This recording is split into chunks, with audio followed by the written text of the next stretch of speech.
네, 그러면 이번에는 이제 5학년 2학기 직육면체, 5단원 직육면체에 대해서 볼 건데, 직육면체라는 게 도형 단원이잖아요. 어떻게 보면. 도형 단원에서 중요한 건 뭐냐면, 용어랑 명칭이 조금 중요해요. 근데 대부분은 이걸 잘 이해를 안 하고 생각을 안 하고 넘어가요. 무슨 말이냐면, 뭐 예를 들어서 면이 뭐냐, 꼭지점이 뭐냐, 모서리가 뭐냐, 이런 것들에 대해서 물어보면 그냥 여기요, 여기요, 요거는 하는데 어떤 건지 말을 못 한다는 거죠, 설명을.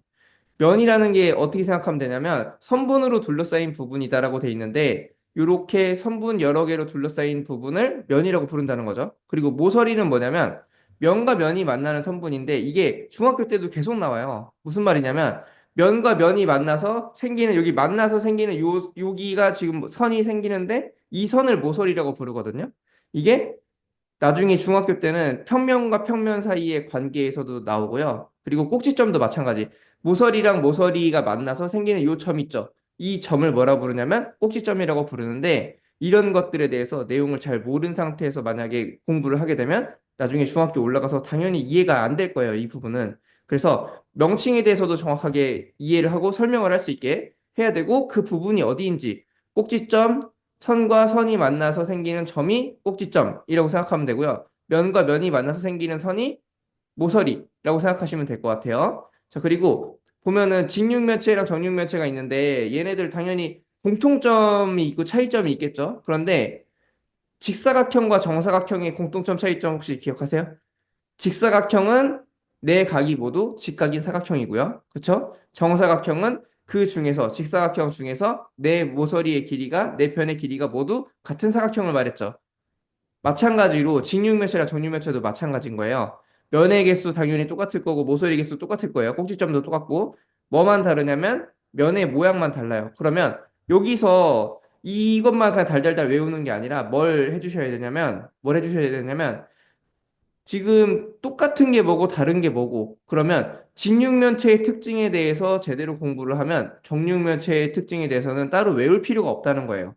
외울 필요가 없이 딱 한 가지 특징, 모든 모서리의 길이가 같다. 이것만 추가되는 거란 말이에요. 그래서 이 부분에 대해서 여러 가지로 다 따로따로 외우면 결국엔 중학교, 고등학교 때 돼서 공부를 못 해요. 이거 무슨 말인지 이해되시죠? 직육면체 따로, 정육면체 따로 외우게 되면 물론 이렇게 6개, 6개, 12개, 12개, 8개, 8개, 직사각형, 정사각형 이렇게 외울 수도 있겠죠. 근데 그렇게 하지 않고 직육면체의 특징에 대해서 알고 정육면체와 공통점, 차이점 이거를 정확하게 알고 있으면 따로 외우지 않더라도 당연히 이해가 된다는 거예요. 직사각형, 정사각형도 마찬가지였어요. 그래서 모든 도형이 원리가 똑같기 때문에 이렇게 큰 틀에서 이해를 해야 된다. 그리고 보면 공통점은 면, 모서리, 꼭지점의 수는 같지만 이거는 왜냐면 육면체라는 것 자체가 그래요. 그렇죠? 직사각형의 면이 6개가 있는 게 직육면체, 정사각형의 면이 6개가 있는 게 정육면체이기 때문에 면, 모서리, 꼭지점은 같지만 뭐만 다르냐면 면의 모양만 다르다는 거죠. 그리고 지금 여기 보면은 오른쪽에 보면 이제 요 포함 관계 있잖아요. 포함 관계. 직사각형 안에 정사각형이 있고 그다음에 직육면체 안에 정육면체가 있고 이게 지금 무슨 말인지 그 공통점에 대해서 아이들이 좀 이해를 쉽게 할 수 있게 설명을 해주시고 그리고 우리가 강조를 해주셔야 돼요. 이거 이해되시죠? 정사각형을 따로 외우는 게 아니라 직사각형의 특징을 우리가 공부를 하고 나서 그 중에서 모든 모서리 길이가 같은 게 정사각형이다. 그러면 직육면체 특징을 우리가 공부하고 나서 그 중에서 모든 모서리 길이가 같은 게 정육면체다. 라고 생각해 주시면 좋을 것 같아요. 그리고 이제 앞부분에서 안 하고 간 게 있는데 직육면체 개념에 대해서는 이제 당연히 너무 쉽지만 이 부분에 대해서 너무 간과하고 있는 게 뭐냐면요. 직육면체라고 하는 게 특징 자체가 이름에서 면의 개수가 딱 정해져 있죠. 이게 직육면체라는 게 직사각형 6개로 둘러싸인 도형이기 때문에 면이 6개가 있다는 소리거든요. 직사각형 모양의 면이 6개로 이루어져 있다. 그런데 이 개념에 대해서 정확하게 모르면 직육면체의 면이 몇 개냐 물어봤을 때 고민하거나 아니면은 말을 잘 못하는 친구들도 있어요. 근데 이건 이름 자체가 면의 개수로 만들어진 거기 때문에 당연히 면이 6개가 있다. 근데 그 면이 직사각형인 거다. 라고 이해를 하면은 엄청나게 쉽게 이해를 하고 넘어갈 수 있거든요. 그리고 정육면체는 모서리의 길이가 같다고 했으니까 당연히 6개의 면의 모양과 크기가 모두 같다고 할 수 있고 모서리도 12개가 있어요. 12개. 그런데 이 12개가 전부 다 같다라고 생각할 수 있어요. 그리고 모서리의 개수라든지 뭐 면의 개수라든지 이런 거 따질 때 어, 지금 보면은 이거 따질 때 어떻게 해주면 조금 쉽냐면요. 가로, 세로, 높이 이거 항상 기준으로 생각하시면 되거든요. 무슨 말이냐면 가로가 여기 있는 거 여기 이렇게 된 게 가로 그다음에 세로 높이 이렇게 생각하면 되는데 이걸 왜 지금 따져야 되냐면은 중학교 때 고등학교 때 계속 나와요. 가로가 몇 개씩 있냐면 네 개씩 있어요. 하나, 둘, 셋, 네 개씩. 그리고 세로도 하나, 둘, 여기 위에 두 개 해서 네 개씩. 그다음 높이도 네 개씩. 그래서 4 곱하기 3에서 12개. 이렇게 공부를 시켜줘야지 아이들이 이해를 잘하고 그리고 이제 원리를 정확하게 이해를 할 수 있거든요. 왜냐하면 중학교 올라가면 이게 어떻게 나오냐면요. 여기가 A, B, C 이렇게 나와요. A, B, C 이렇게. 그러면 지금 이 모서리의 길이의 합을 식으로 세워라. 만약에 이런 문제가 나왔어요. 그럼 어떻게 해주는 거냐면 A 길이가 4개니까 4A 더하기 B가 4개니까 4B 더하기 C가 4개니까 4C 이렇게 해서 모서리의 길이를 구할 수 있고 이거 고등학교 때까지 계속 나오거든요. 근데 이걸 원리를 잘 모르면 그냥 12개니까 하나씩 다 세보면서 하거나 아니면은 좀 개수 식을 못 세우는 경우가 진짜 많아요. 이거 ABC로 나오면 진짜 못 세우거든요. 중학교, 고등학교 학생들도요. 그래서 4개, 4개, 4개인데 가로가 4개, 세로가 4개, 높이가 4개. 그래서 12개가 된다. 그리고 꼭지점의 개수도 마찬가지인데 꼭지점의 개수는 윗면에 4개, 아랫면에 4개. 그래서 4개, 4개에서 8개가 된다. 이렇게 생각하시면 좋을 것 같아요. 면의 개수는 아까 이름에서 나왔다고 했고요. 자, 그리고 물어볼 때 이제 개념에 대해서 물어보고 그다음에 공통점과 차이점 요거를 정확하게 설명을 시켜줄 수 있어야 돼요. 공통점과 차이점 아까 말씀드렸죠. 그리고 직육면체 면을 읽는 방법 요거는 무슨 말이냐면 면을 읽는 방법은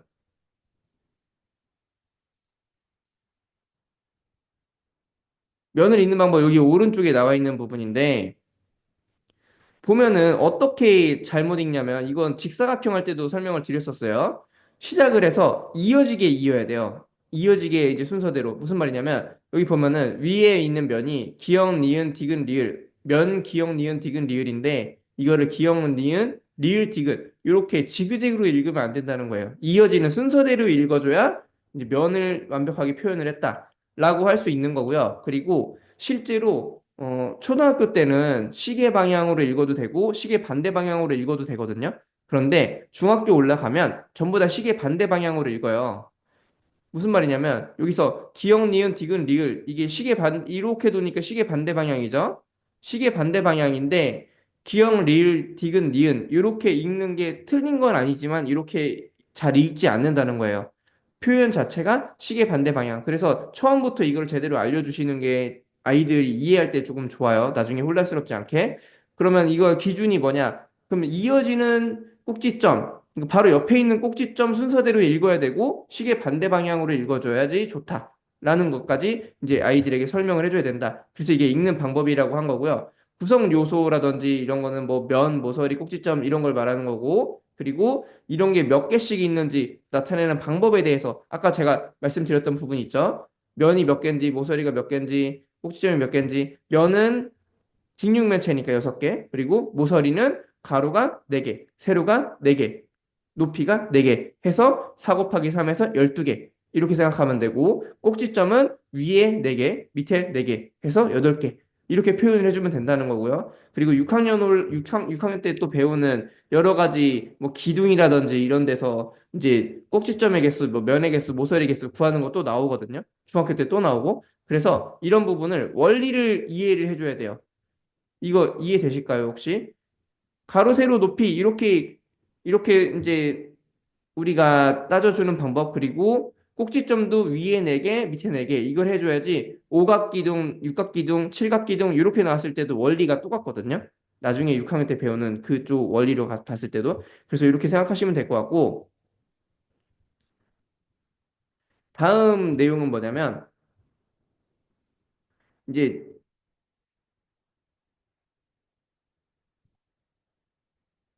보면 지금 첫 번째로 질문 중요 포인트는 직사각형, 정사각형의 특징에 대해서 제대로 알고 설명할 수 있는지 이거를 복습하는 거. 이제 앞에서 배웠던 내용이죠, 이거는. 복습하는 내용에 대해서 한번 설명을 시켜보고 그리고 이제 면에 대해서 평행한 면.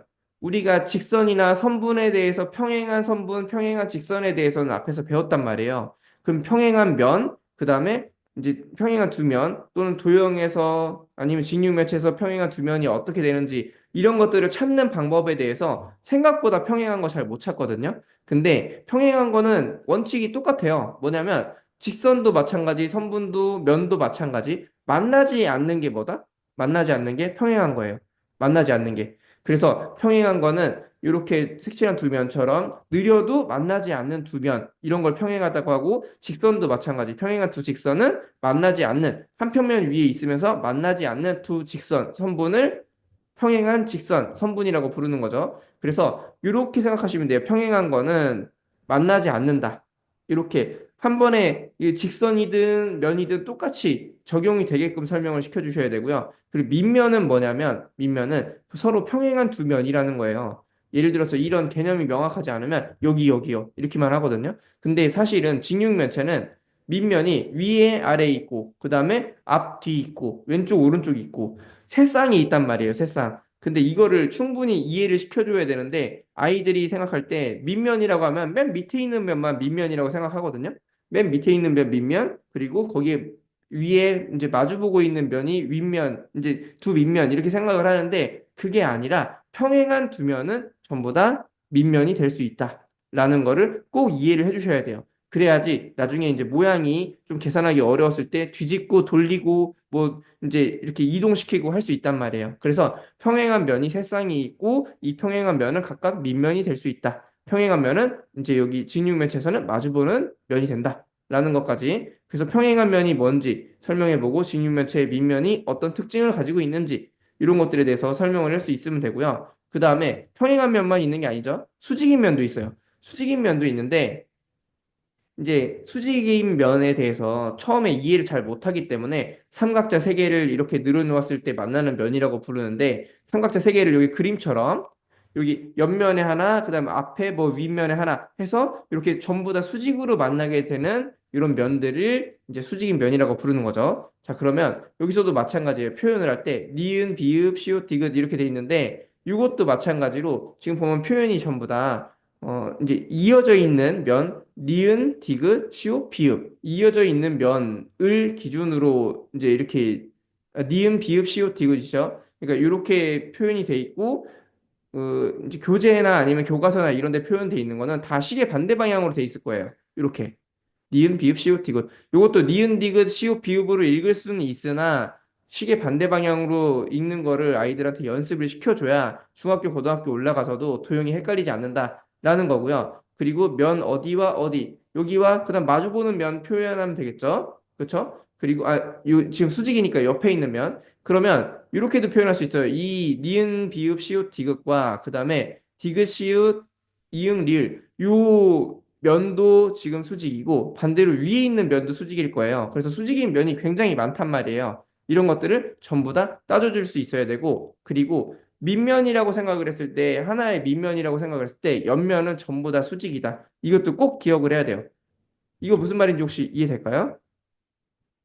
밑면이 하나가 있어요. 그러면 얘랑 만나는 옆면들은 전부 다 수직이란 소리예요. 이 밑면과. 그래서 이 직육면체에 대해서 특징을 정확하게 이해를 해야 된다라고 생각하시면 될 것 같고, 그리고 밑면을 두 개를 제외한 네 개의 옆면이 네 개의 면이 옆면이다라고 표현이 되어 있는데 사실 이것도 잘 생각해 보면 되게 쉬운 게 밑면이 두 개가 있죠. 평행한 두 면. 그리고 이 면과 수직인 게 옆면이 전부 다 수직이에요. 그래서 수직인 면들은 전부 다 옆면이다 라고 생각하시면 되고 그리고 한 꼭지점에서 만나는 세 점, 이게 세 면이죠. 꼭지점에서 만나는 세 면, 여기는 전부 다 수직이다. 이런 것들은 사실은 도형에 대한 이해가 있으면 전부 다 이해를 할 수 있어요. 그냥 외우는 부분이 아니에요. 한 꼭지점에서 만나는 세 면은 이 그림을 그릴 수 있으면 이제 할 수 있어야 된다. 라는 거고, 그리고 옆에 만나는 한 모서리를 이제 그 사이에 두고 만나는 두 면은 서로 수직이다. 이게 사실은 뭐 어떤 개념이냐면 면과 면이 만나서 생기는 선이 모서리인데 이 모서리를 옆에 두고 만나는 면들은 전부 다 수직이다. 왜냐? 직육면체는 모든 면이 수직으로 이루어져 있기 때문에 수직으로 이어져 있기 때문에 그렇죠. 여기까지 이해되시죠? 자, 그래서 이제 여기까지는 됐고 그리고 뒤에 나오는 거는 뭐냐면 겨냥도에 대해서 배우는데 겨냥도라는 거는 사실은 어렵지 않아요. 우리가 직육면체를 그릴 때 보이는 모서리가 있고요. 그리고 보이지 않는 모서리가 있어요. 근데 보이는 모서리 기준으로 모양을 그리고 나서 이제 보이지 않는 모서리를 점선으로 표현을 해주는 거거든요. 그래서 보이는 모서리는 실선. 실선이 뭔지 알죠? 쭉 긋는 거. 쭉 긋는 게 실선. 그리고 보이지 않는 모서리는 점선. 점선은 땡땡땡땡 해서 긋는 거. 그렇게 해서 직육면체 모양을 잘 알 수 있도록 그리는 그림이다. 라고 생각하시면 좋을 것 같아요. 그래서 지금 그림처럼 나타내주면 되는 건데, 이게 사실은 많은 친구들이 이 그림을 어려워하거든요. 왜 어려워하냐면, 정면에서 본 게 아니라 비스듬하게 본 그림을 그려요. 그래서 실제로 정육면체, 직육면체를 그려보라고 시키면 진짜 초등학생들은 대부분 못 그려요. 이거를. 정말 안타깝게도 대부분 못 그리는데 이제 그릴 때 자체에 비스듬하게 해서 여기 밑면을 먼저 그리고 나서 이렇게 수직인 네 개의 모서리 그리고 밑면 이제 그리게 하거나 순서들을 여러 가지를 생각해서 이제 해주시면 될 것 같아요. 그리고 여기에서 항상 이제 우리가 그리는 직육면체 겨냥도 같은 경우는 보이는 면과 보이지 않는 면, 그리고 보이는 모서리, 보이지 않는 모서리, 보이는 꼭지점, 보이지 않는 꼭지점, 이걸 구분을 할 수 있어야 되는데 어렵지 않아요. 왜냐면 지금 비스듬하게 그렸을 때 보이는 면은 항상 세 개가 보이게 표현을 많이 하는 편이에요. 대부분 이런 모양으로 그려요. 그래서 이렇게 위에 보이는 겨냥도들은 전부 다 보이는 면이 하나, 둘, 세 개. 그러면 여기서 보이지 않는 면을 만약에 구하려고 해요. 그럼 보이지 않는 면을 점선을 막 이렇게 해가지고 구하는 게 아니라 면이 몇 개였죠? 총? 면이 여섯 개였죠? 그러면 그 중에 보이는 게 세 개니까 보이지 않는 게 세 개가 될 수밖에 없다. 라는 거를 이해를 시켜주셔야 돼요. 보이지 않는 면을 막 찾으려고 하면 되게 오래 걸리고 힘들거든요. 그래서 면이 총 몇 개인지를 먼저 따진 다음에 그 다음에 보이는 면이 몇 개인지 보이는 면은 찾을 수 있으니까 보이는 면이 몇 개인지 구하고 그걸 빼주면 보이지 않는 면이 된다. 여기까지 되시죠? 그리고 모서리도 마찬가지. 보이는 모서리가 지금 보면은 여기 9개가 있을 거예요. 그러면 이 나머지 3개를 직접 세보는 게 아니라 어떻게 해야 되냐면 직접 세보는 게 아니라 어떻게 해야 되냐면 12개의 모서리가 있고 그 모서리 중에서 9개가 보이는 거죠. 그러면 나머지 3개는 보이지 않는다. 여기서 점선을 그릴 때 점선을 3개를 처음에 못 그리는 경우도 많이 있어요. 그래서 이 3개를 그리는 이유가 뭔가 보면은 이제 9개가 보이는 모서리고 3개가 보이지 않기 때문이다. 꼭지점도 마찬가지. 지금 위에 4개는 다 보이고 밑에 3개가 보이고 하나가 안 보이는 거죠. 그래서 7개가 보이니까 8개 중에 7개가 보이니까 하나는 보이지 않는다. 라고 생각해 주시면 될 것 같고 이런 것들이 이제 보면은 겨냥도를 이용해서 보이는 면, 모서리, 꼭지점, 그다음 보이지 않는 면, 모서리, 꼭지점 이런 것들을 구하는 방법을 다양하게 아이들이 이제 익숙하게 만들어야 돼요. 그다음에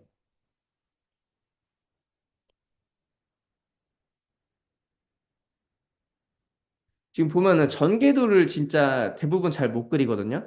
정육면체 전개도, 직육면체 전개도가 있는데 사실은 이게 이걸 배울 때 직육면체 따로 정육면체 따로 배우면 안 돼요. 무슨 말이냐면 정육면체와 직육면체는 똑같은 원리를 가지고 있으니까 정육면체의 모양은 물론 전개도 모양은 알아야 되겠지만 직육면체를 제대로 이해를 하면 정육면체는 쉽게 될 수밖에 없다. 모서리가 같은 것뿐이니까. 그래서 이제 겨냥도 아까 겨냥도 했었고 전개도는 직육면체, 정육면체, 전개도 이런 것들에 대해서 이제 간단하게 봤을 때 정육면체의 모서리를 잘라서 펼친 그림이다라고 돼 있는데 이게 무슨 말이냐면 정육면체가 이렇게 있었어요. 왼쪽 그림처럼 이렇게 있었는데 얘를 사실은 평면에서 이제 모양을 그려가지고 오려서 만들어야 될 거잖아요. 그렇게 만들게 됐을 때 어떤 모양이냐? 얘를 접으면 이렇게 되고 얘를 잘라서 피면 정계도가 된다. 정계도를 접으면 정육면체가 되고 정육면체 잘라서 펼치면은 이제 전개도가 된다라고 생각하시면 좋을 것 같아요. 이 개념에 대해서는. 그리고 여기에서 봤을 때 잘라진 부분이 이거 대부분 이해를 못 하는데 한번 보시면 될 것 같아요. 뭘 보시면 되냐면 얘를 펼칠 때 어디를 잘라야 될지 지금 여기 그림처럼 봤을 때 여기 지금 하나 둘 세 개 그다음 하나 둘 세 개 잘라서 이런 모양이 됐죠. 그리고 하나 더 자르면 되겠죠. 그렇죠? 그래서 하나 더 자른다는 거는 여기 가로로 된 선 둘 중에서 하나를 자르면 지금 이 그림은 여길 자른 거죠, 여기 앞부분. 그래서 세 개 하나 잘라서 7번을 자르면 이제 이런 모양이 된다. 이걸 외우는 게 아니라 지금 이 펼치는 과정 자체를 아이들이 이해를 할 수 있게 좀 설명을 해주거나 시켜보면 충분히 할 수 있는 거거든요. 이거를 사실은 뭐 몇 번을 잘라야 되냐, 이런 모양을 만들려면 몇 번 잘라야 되냐 물어보면 다 몰라요. 진짜 몰라요. 고등학생들도 모르거든요. 근데 이 펼치는 과정에 대해서 한 번이라도 제대로 눈으로 봤다고 하면은 몇 번 잘라야 될지 생각을 할 수 있다는 거죠. 그리고 접히는 부분도 마찬가지예요. 몇 군데 있냐라고 물어봤는데 점선인 부분이 접는 거죠. 그래서 접히는 부분이 여기 지금 여기 4개 있고 그다음에 위에 하나 있어서 5개 있다. 이런 것들은 보면 알 수 있는 거고 이해를 조금만 하면 알 수 있는 것들이에요.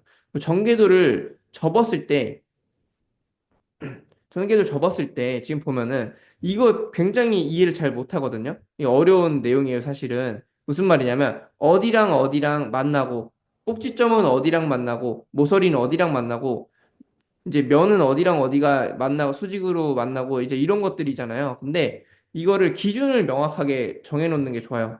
저 같은 경우는 어떻게 아이들한테 보통 알려주냐면 점으로 표현을 해주거든요.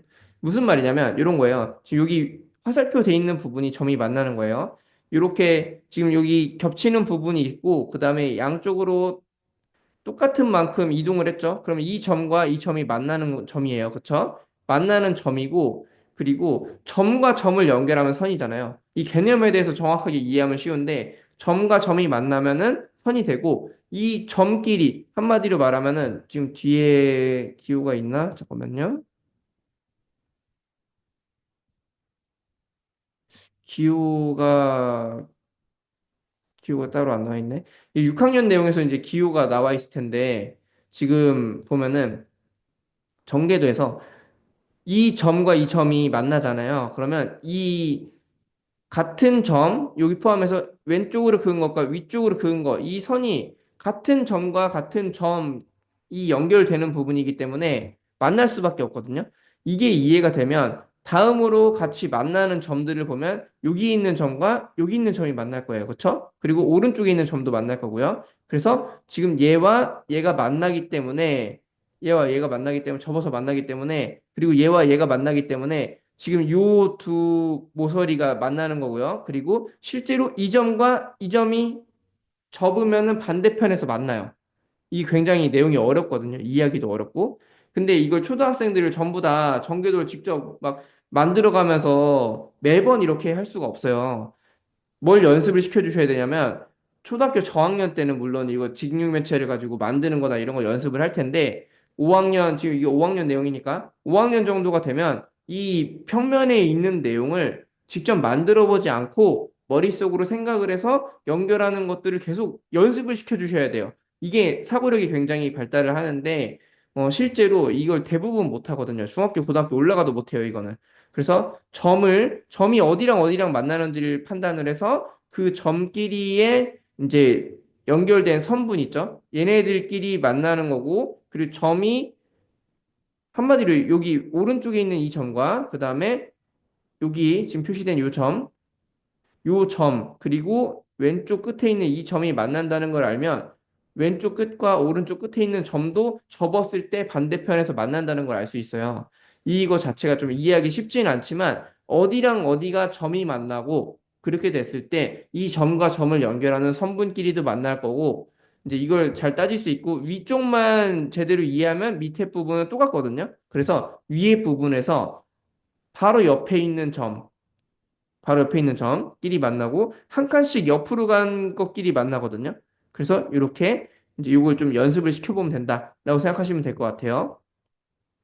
여기 이제 정육면체가 이해가 좀 됐으면 직육면체는 원리가 똑같다는 걸 알아야 돼요. 새로운 개념에 대해서 내용에 대해서 배우는 게 아니라 뭐냐면 자를 때도 마찬가지. 지금 보면 한 면, 그 다음에 거기 마주보는 면을 자르고, 그 다음 세로로 하나 자르고, 이거 모양만 뒤집은 거죠. 가로, 세로 뒤집은 거죠. 그리고 자르는 면 똑같고, 그럼 당연히 접히는 면의 개수도 똑같을 거예요. 왜냐면 면의 개수와 이제 면의 개수랑 그 다음에 지금 잘라놓은 모양이 똑같기 때문에 여기까지 이해되시죠? 그리고 공통점이라고 하면은 직육면체와 정육면체 공통점을 찾으면 돼요. 면이 6개가 있었을 거고요. 접었을 때 이제 마주보고 있는 세 쌍의 면의 크기가 서로 똑같다라는 거죠. 정육면체는 모두 다 똑같았어요. 그렇죠? 그런데 직육면체는 마주보는 면끼리 똑같아요. 원래는 마주보는 면끼리 다 똑같은데 정육면체는 모든 면의 크기와 모양이 똑같기 때문에 이제 다 똑같았던 거고 직육면체는 마주보는 면. 그럼 마주보는 면이 어디인지를 찾을 수 있어야겠죠. 그쵸? 접었을 때 지금 보면은 위랑 아래 이거는 밑면을 표시한 거기 때문에 되게 쉽고요. 여기서는. 그리고 한 칸 건너서 접어서 만나는 게 이제 여기 한 칸 건너서 평행, 한 칸 건너서 평행. 평행인 게 마주보는 거고 마주보는 게 크기가 같은 직사각형이다라고 생각하시면 될 것 같아요.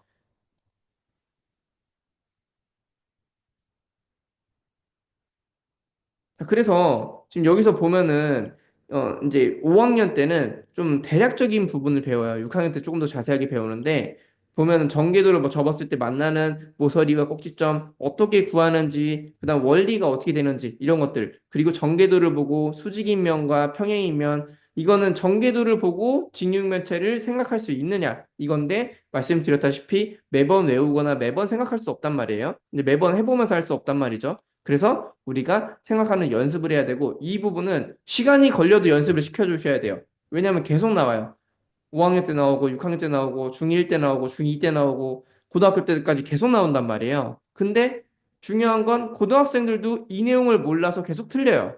그렇기 때문에 시간이 걸려도 무조건 연습을 시켜주셔야 된다라고 생각하시면 좋을 것 같아요. 그리고 뭐 평행한면, 수직인면, 그다음에 뭐 옆면이 뭐냐, 밑면이 뭐냐, 크기 같은 면이 뭐냐 이런 것들에 대해서도 정확하게 다 이제 개념에 대해서 설명할 수 있으면 됩니다. 자, 그리고 다음으로 좀 넘어갈게요.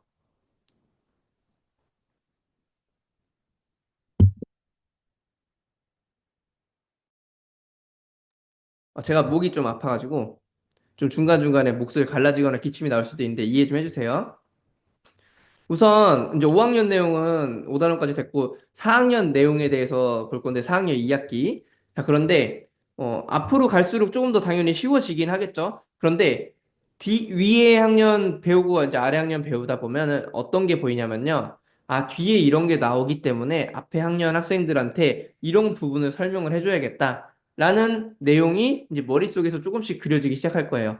무슨 말이냐면 4학년 2학기 1단원이 분수의 덧셈과 뺄셈인데 여기에서 봤을 때 이제 이런 부분이 있는 거예요.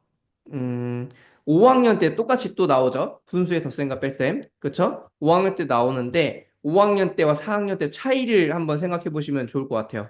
4학년 때 이 내용을 배우고 그 다음에 5학년 때는 어떤 내용을 배웠고 차이가 뭔지 5학년 때 배웠던 내용은 분모가 다른 분수의 덧셈과 뺄셈이에요. 그리고 4학년 때 배우는 내용은 분모가 같은 분수의 덧셈과 뺄셈 이렇게 된다고 생각하시면 될 것 같아요. 그래서 지금 우선은 뭐부터 보는 거냐면 6분의 1이라고 돼 있는 이런 분수를 단위 분수라고 부르는데 단위 분수 몇 분의 1 이런 거 단위 분수라고 부르는데 잠시만요. 앞에 먼저 해야겠다. 네. 단위분수라고 부르는데 이 개수가 몇 개인지를 가지고서 자연수의 계산처럼 똑같이 계산해 주는 거예요. 무슨 말이냐면 6분의 2 더하기 6분의 3을 계산하고 싶은 거예요. 자, 그런데 분수에서 봤을 때 6분의 1이 2개인 거고요. 그 다음에 6분의 3은 6분의 1이 3개인 거죠. 그래서 2개랑 3개 더했으니까 5개가 됐다. 6분의 1이 5개인 6분의 5가 됐다. 라는 개념의 설명인 거예요. 이 그림 자체가. 그래서 이런 내용도 설명을 할 수 있어야 되고 이해를 하고 넘어가야 돼요. 왜냐면 진짜 학생들이 보면 보통 어떻게 배우냐면 분모가 똑같은 분수의 덧셈 먼저 배우니까 분모는 그대로 쓰고 분자끼리 더해라 이렇게 배우거든요. 그러면 5학년 때 넘어가서 어떻게 하냐면요. 분모가 달라도 분모는 그냥 그대로 근데 두 개가 다르네. 막 둘을 더하기도 하고요. 그냥 하나만 쓰기도 해요. 그리고 분자끼리 그냥 더해요. 이런 식으로 하는데 그게 아니라 6분의 1이라는 게 몇 개가 있고 그럼 이제 더 센 개념으로 생각을 하는 거죠. 그랬을 때 똑같은 크기가 몇 개가 있는지를 따져보면은 5학년 올라가서는 통분이라는 걸 이용할 생각을 할 거예요. 왜냐하면 분모가 다르면 분모를 같게 만들어줘서 분모가 같은 덧셈으로 만들어줘야 되니까 이 부분에 대해서 정확하게 이해를 하고 넘어가야 된다는 거죠. 6분의 2만큼 간 다음에 6분의 3만큼 가면 6분의 5가 된다. 이것도 마찬가지. 수직선으로 생각을 해봤을 때도 마찬가지인데 6분의 2만큼 오른쪽으로 갔고 6분의 3만큼 오른쪽으로 더 가면 6분의 2와 6분의 3을 더한 거죠. 그리고 이게 5칸 간 거니까 6분의 5가 된다. 그래서 6분의 2 더하기 6분의 3은 6분의 5가 되고 분모는 그대로 두고 2와 3을 더한 5가 된다. 라는 내용인 건데 이거를 이해 없이 그냥 외우기만 하면 아까 말씀드렸던 것처럼 5학년 가서 문제를 못 푼다는 거예요. 상황이 달라졌을 때, 분모가 달라졌을 때 못 풀기 때문에 정확하게 이해를 시키고 넘어가야 되고 그리고 이 오른쪽에 있는 부분은 사실은 굳이 따로 외우게 하거나 따로 공부를 시킬 필요가 없어요. 왼쪽 걸 정확하게 이해를 시킨다면. 무슨 말이냐면 지금 1보다 크든 작든 방법이 똑같다는 거예요. 그래서 지금 6분의 3이 있고 6분의 4가 있잖아요. 6분의 1이 3개, 6분의 1이 4개니까 6분의 1이 7개가 될 수밖에 없죠. 그쵸? 그래서 6분의 7이 되고 이걸 대분수로 바꾸면 1과 6분의 1이 되는 건데 사실은 3개와 4개를 더해서 7개가 되었다. 6분의 1이 3개와 4개를 더해서 7개, 6분의 1이 7개가 됐으니 6분의 7인 거다. 그냥 이 개념인 거거든요. 앞에랑 내용이 똑같은데 1이 넘어가는 거밖에 차이가 없단 말이에요. 그러면 1이 넘어가면 뭐가 달라지는지만 알면 되겠죠. 1이 넘어가면 뭐 한다? 가분수를 대분수로 바꾼다. 라는 것만 추가적으로 아이가 더 설명할 수 있으면 된다는 거죠. 이 내용과 이 내용은 똑같은 내용인데 1이 넘어가면 대분수로 바꿔준다. 이것만 차이가 있다는 거예요.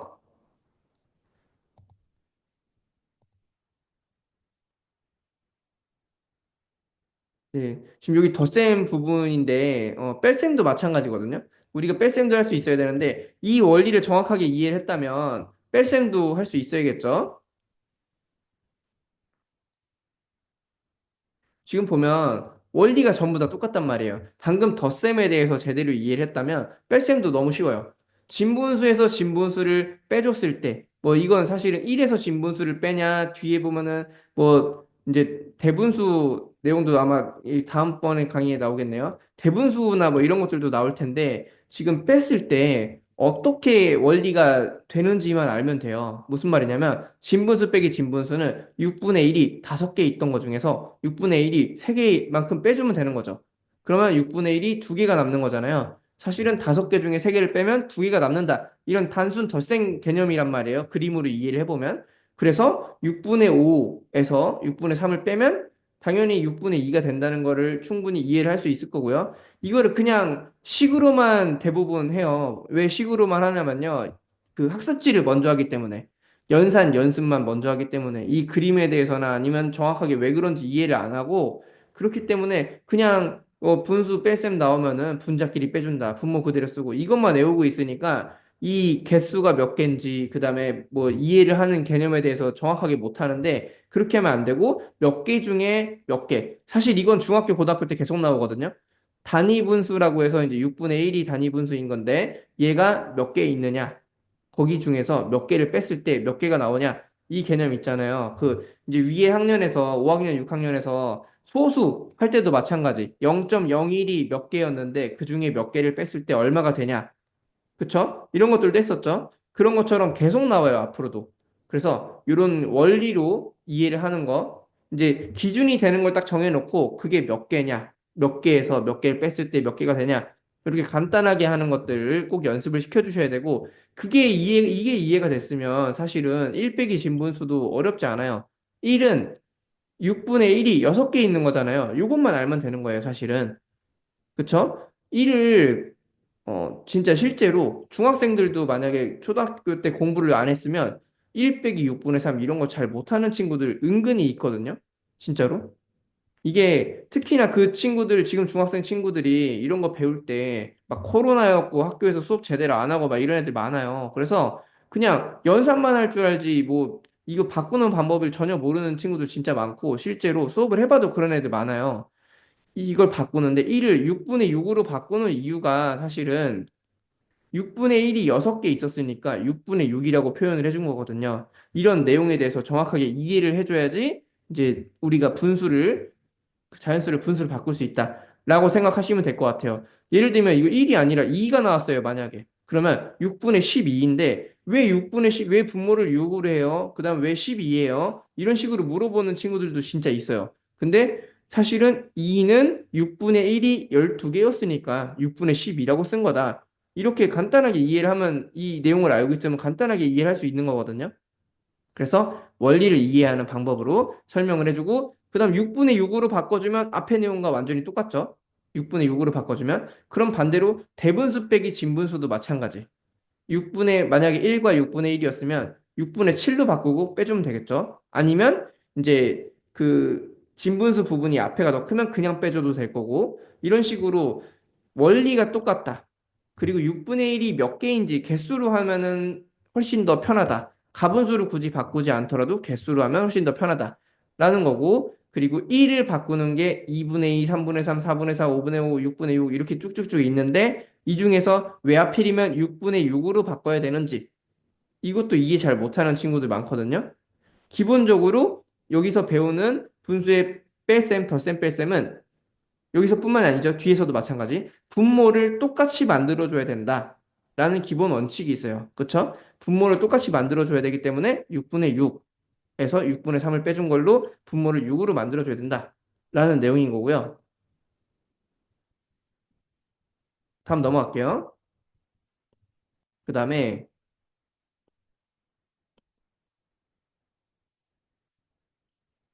앞에서 이게 지금 원리를 다 따로따로 이해를 하는 게 아니라 앞에서 했던 부분을 이해를 하면 지금 여기도 쉽게 이해가 된다는 거예요.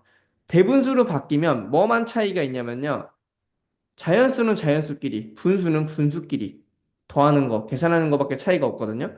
앞에서 5분의 3 더하기 5분의 1을 계산할 수 있었잖아요. 그쵸? 그리고 자연수끼리 2가 앞에 있으니까 2와 2 더해서 자연수는 자연수끼리, 분수는 분수끼리. 이거는 중학교 때도 마찬가지. 중학교 때도 뭐가 마찬가지냐면요. 중학교 때 이제 문자가 나온 식의 덧셈 또는 곱셈이 나오거든요. 항상 원칙이 앞에 있는 뭐 자연수 또는 수는 수끼리, 문자는 문자끼리 이런 원칙이 있거든요. 이런 것들이 사실은 앞에서부터 다 똑같은 원리라는 거를 꼭 이해를 하고 우리가 알고 있어야지 아이들한테 강조를 할 수 있겠죠. 자연수는 자연수끼리, 분수는 분수끼리 같은 것끼리 항상 계산을 한다. 실제로 중3 때 배우는 루트 계산도 마찬가지거든요. 루트 계산도 앞에 있는 자연수 부분은 자연수 부분끼리, 그 다음에 루트는 루트끼리 뭐 덧셈이든 곱셈이든 기본 원칙이 거의 비슷해요. 그래서 이제 이걸 꼭 기억하시고 이제 여기서부터 연습을 시켜주셔야 된다는 거죠. 자연수는 자연수끼리, 그다음 분수는 분수끼리 이렇게 계산을 한다가 기본 원칙이라는 거고 여기에서 이제 1이 넘어가냐 뭐 1이 안 이제 뺐을 때는 뭐 받아내림이 있냐 뭐 이런 것들에 따라서 조금씩 방법이 달라지는 것뿐 기본적인 원칙은 똑같다라고 생각하시면 될 것 같아요.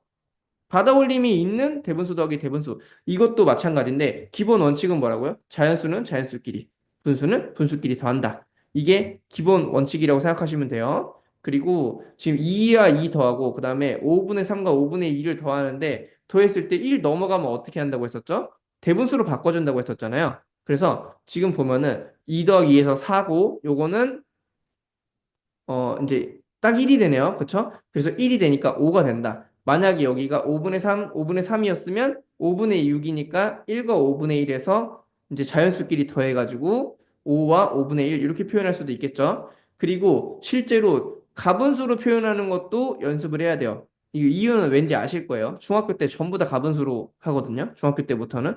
초등학교 6학년 때까지만 대분수를 쓰고 그 뒤에는 전부 다 가분수를 써요. 근데 실제로 아이들한테 이제 수업을 해보거나 아니면은 물어보면 초등학교 때 대분수로만 연습을 한 친구들이 가분수 계산을 잘 못해요. 그래서 제 개인적인 생각으로는 이제 초등학교 때 4학년, 5학년 때부터 두 가지 방법을 다 알고 있어야지 중학교 때도 계속 공부를 할 수 있다. 라고 생각하시면 될 것 같아요. 실제로 분수는 대분수라는 게 실제로 존재한다기보다도 이해를 돕기 위해서 분수를 처음 배우는 친구들이 이제 이해하는 걸 돕기 위해서 어떻게 보면 수학적으로 만들어낸 거라고 생각하시면 제일 좋을 것 같아요. 실제로 중학교 때부터는 대분수를 안 쓰니까. 그러면 실제로는 안 쓰는 건데 초등 수준에서 이해를 돕기 위해서 한다. 이렇게 생각하시면 되고, 그렇기 때문에 가분수도 반드시 연습을 시켜주셔야 된다. 라는 거를 꼭 기억하셨으면 좋겠어요. 그리고 여기 지금 보면은 계산 결과를 어림하는 부분이 있는데, 요거는 뭐냐면 이제 우리가 제대로 계산했는지 안 했는지 확인을 해줘야 되잖아요. 어림하는 거는 사실 딱 문제로 어림해라 이렇게 문제가 나온다기보다도요, 계산을 제대로 했는지 안 했는지를 우리가 한눈에 파악하는 방법이거든요. 이게 제대로 돼야지 우리가 이제 좀 암산도 쉽게 할 수 있고 틀렸을 때 고치는 것도 쉽게 할 수 있어요. 그래서 지금 보면은 여기 3분의 1, 3분의 1 이렇게 분수끼리 합이 1보다 작다. 그리고 여기는 분수끼리 합이 1보다 크잖아요. 그러면 어떻게 해야 될지를 예상을 할 수 있는 거죠. 1보다 분수끼리 더했을 때 1보다 작으니까 얘는 받아올림이 없는 거네. 그럼 그냥 자연수는 자연수끼리 더하고 분수는 분수끼리 더하면 끝. 그리고 1이 넘어간다. 이제 그 분자끼리 더해주면은 1이 넘어가는지 아닌지는 알 수 있으니까. 근데 원리는 똑같은데 그러면 1이 넘어가니까 나중에 대분수를 이제 가분수를 대분수로 바꿔줘야 된다. 그리고 더해야 된다. 라는 것들을 미리 예상을 하고 문제를 풀거나 공부를 하면 훨씬 더 쉽게 할 수 있다는 거예요.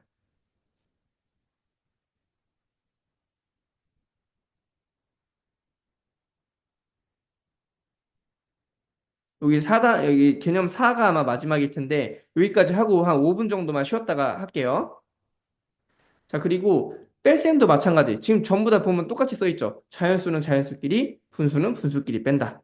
이 원칙은 똑같아요. 자연수는 자연수끼리, 분수는 분수끼리. 이 원칙은 똑같은데 방법에 따라서 이제 상황에 따라서 예를 들면 이런 거죠. 받아내림이 없다. 그러면 어떻게 한다? 그냥 자연수는 자연수끼리, 분수는 분수끼리 빼주면 끝인 건데 그런데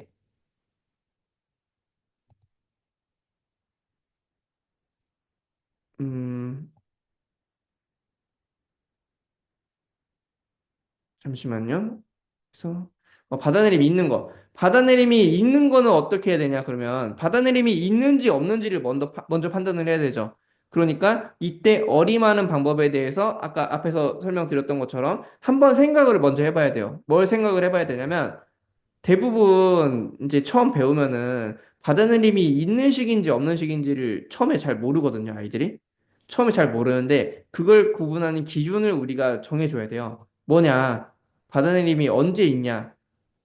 분수끼리 봤을 때 앞에 부분이 더 작으면 빼주는 부분이 더 크면 이런 경우에 받아내림을 해야 되는 거잖아요. 그쵸? 그래서 앞에랑 뒤랑 분수 부분을 봤을 때 누가 더 크냐? 뒤에 게 더 크다. 그러면 작은 거에서 큰 거 빼줄 수 없네. 자연수 뺄셈이랑 마찬가지죠. 그러니까 작은 거에서 큰 걸 빼줄 수 없으니 우리는 이 식을 받아내림을 이용해서 풀어야겠구나. 라고 생각을 할 수 있어요. 이 판단이 빨리 돼야 이제 여기 지금 이 분수 부분을 앞에 있는 분수 부분, 대분수 부분을 빠르게 바꿀 수 있어요. 근데 바꿀 때 어떻게 바꿔야 되냐?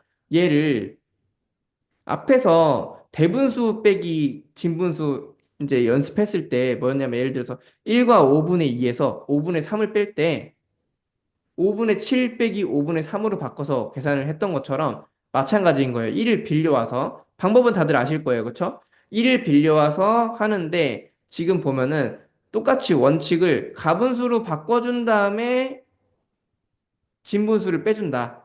라고 생각을 하시면 되고요. 그쵸? 그리고 가분수로 바꿀 때 원래는 2와 5분의 7이라는 게 없어요. 없는데 우리가 계산을 하기 쉽게 하기 위해서 한마디로 원칙을 똑같이 적용하기 위해서죠. 자연수는 자연수끼리, 분수는 분수끼리 빼주는 원칙을 똑같이 적용을 시켜주기 위해서 받아내림을 해준 거고 그 받아내림을 할 때 과정에서 자연수 부분에서 1을 빌려와서 2와 5분의 7로 바꿔주고 이거 잘 모르는 친구들 되게 많거든요. 자연수 부분에서 1을 빌려오면 2 더하기 1과 5분의 2죠, 원래. 그리고 1과 5분의 2는 1과 5분의 2 빼기 5분의 3을 할 때 가분수로 바꿔서 계산을 해줘야 되기 때문에 5분의 7로 바꾼 거예요. 그래서 2와 5분의 7이 됐고 그쵸? 그리고 2와 5분의 7에서 2와 5분의 3을 뺄 때 원칙이 똑같다는 거죠. 여기까지 바꾸기만 하면 그 뒤에는 원칙이 똑같다는 걸 반드시 아이들한테 이해를 시켜주셔야 돼요.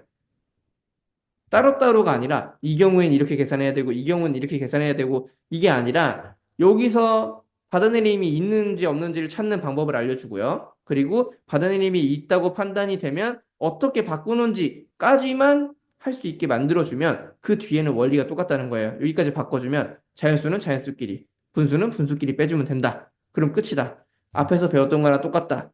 라는 거를 반드시 이해를 시켜주고 이걸 연습을 시켜주셔야 된다. 라는 거죠.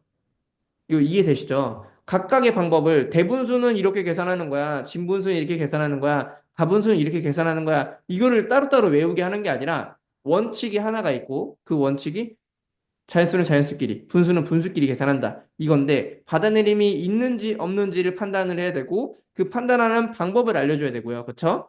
그 판단하는 방법을 알았을 때 어디까지만 하면 그 뒤는 똑같다. 라는 거를 항상 수학은 전부 다 이런 식이에요. 다 똑같아요, 원리가. 똑같은데 경우에 따라서 방법이 다른 거거든요. 그러면 기본적으로 어떻게 되냐면 우리가 한 가지 원칙을 알고 있고 이 한 가지 원칙을 만들기 위해서 바꿔주는 과정을 연습을 해야 되는 거예요. 이것도 마찬가지죠. 똑같은 원리를 적용해서 문제를 풀 건데 이 모양까지 바꾸는 내용을 연습을 시켜주셔야 된다는 거예요. 여기까지 이해되시죠? 그리고 앞에서 했던 것처럼 가분수로 바꿔서 계산하는 거 전부 다 똑같이. 가분수로 바꿔서 계산하는 거는 사실은 항상 연습을 시켜주셔야 돼요. 왜냐하면 이 계산이 좀 느린 친구들도 많이 있거든요. 그래서 그런 것들을 제대로 할 수 있는지 없는지 판단을 좀 해볼 수 있게 도와줘야 되고요. 자연수 빼기 대분수 이것도 못하는 친구들 되게 많아요. 근데 이게 아까 앞에서 했던 거랑 마찬가지인데 분모가 5였잖아요. 그러면 5분의 1로 바꿔줘야 된다는 거죠. 이걸 반드시 알고 있어야 될 거고 그리고 3은 뭐냐면 5분의 1이 15개가 있는 거잖아요. 그러니까 5분의 15로 표현을 해줘야 된다라는 거. 그리고 5분의 15 여기 밑에 있는 건 5분의 15죠. 그리고 또 다른 방법으로는 뭐냐면 3인데 우리가 3을 다 가분수로 바꿔주는 게 아니라 하나만 바꿔주는 거죠. 1만 분수로 진분수 또는 가분수 이렇게 바꿔줬을 때 생각해 봤을 때 2와 5분의 5로 바꿔줄 수도 있다.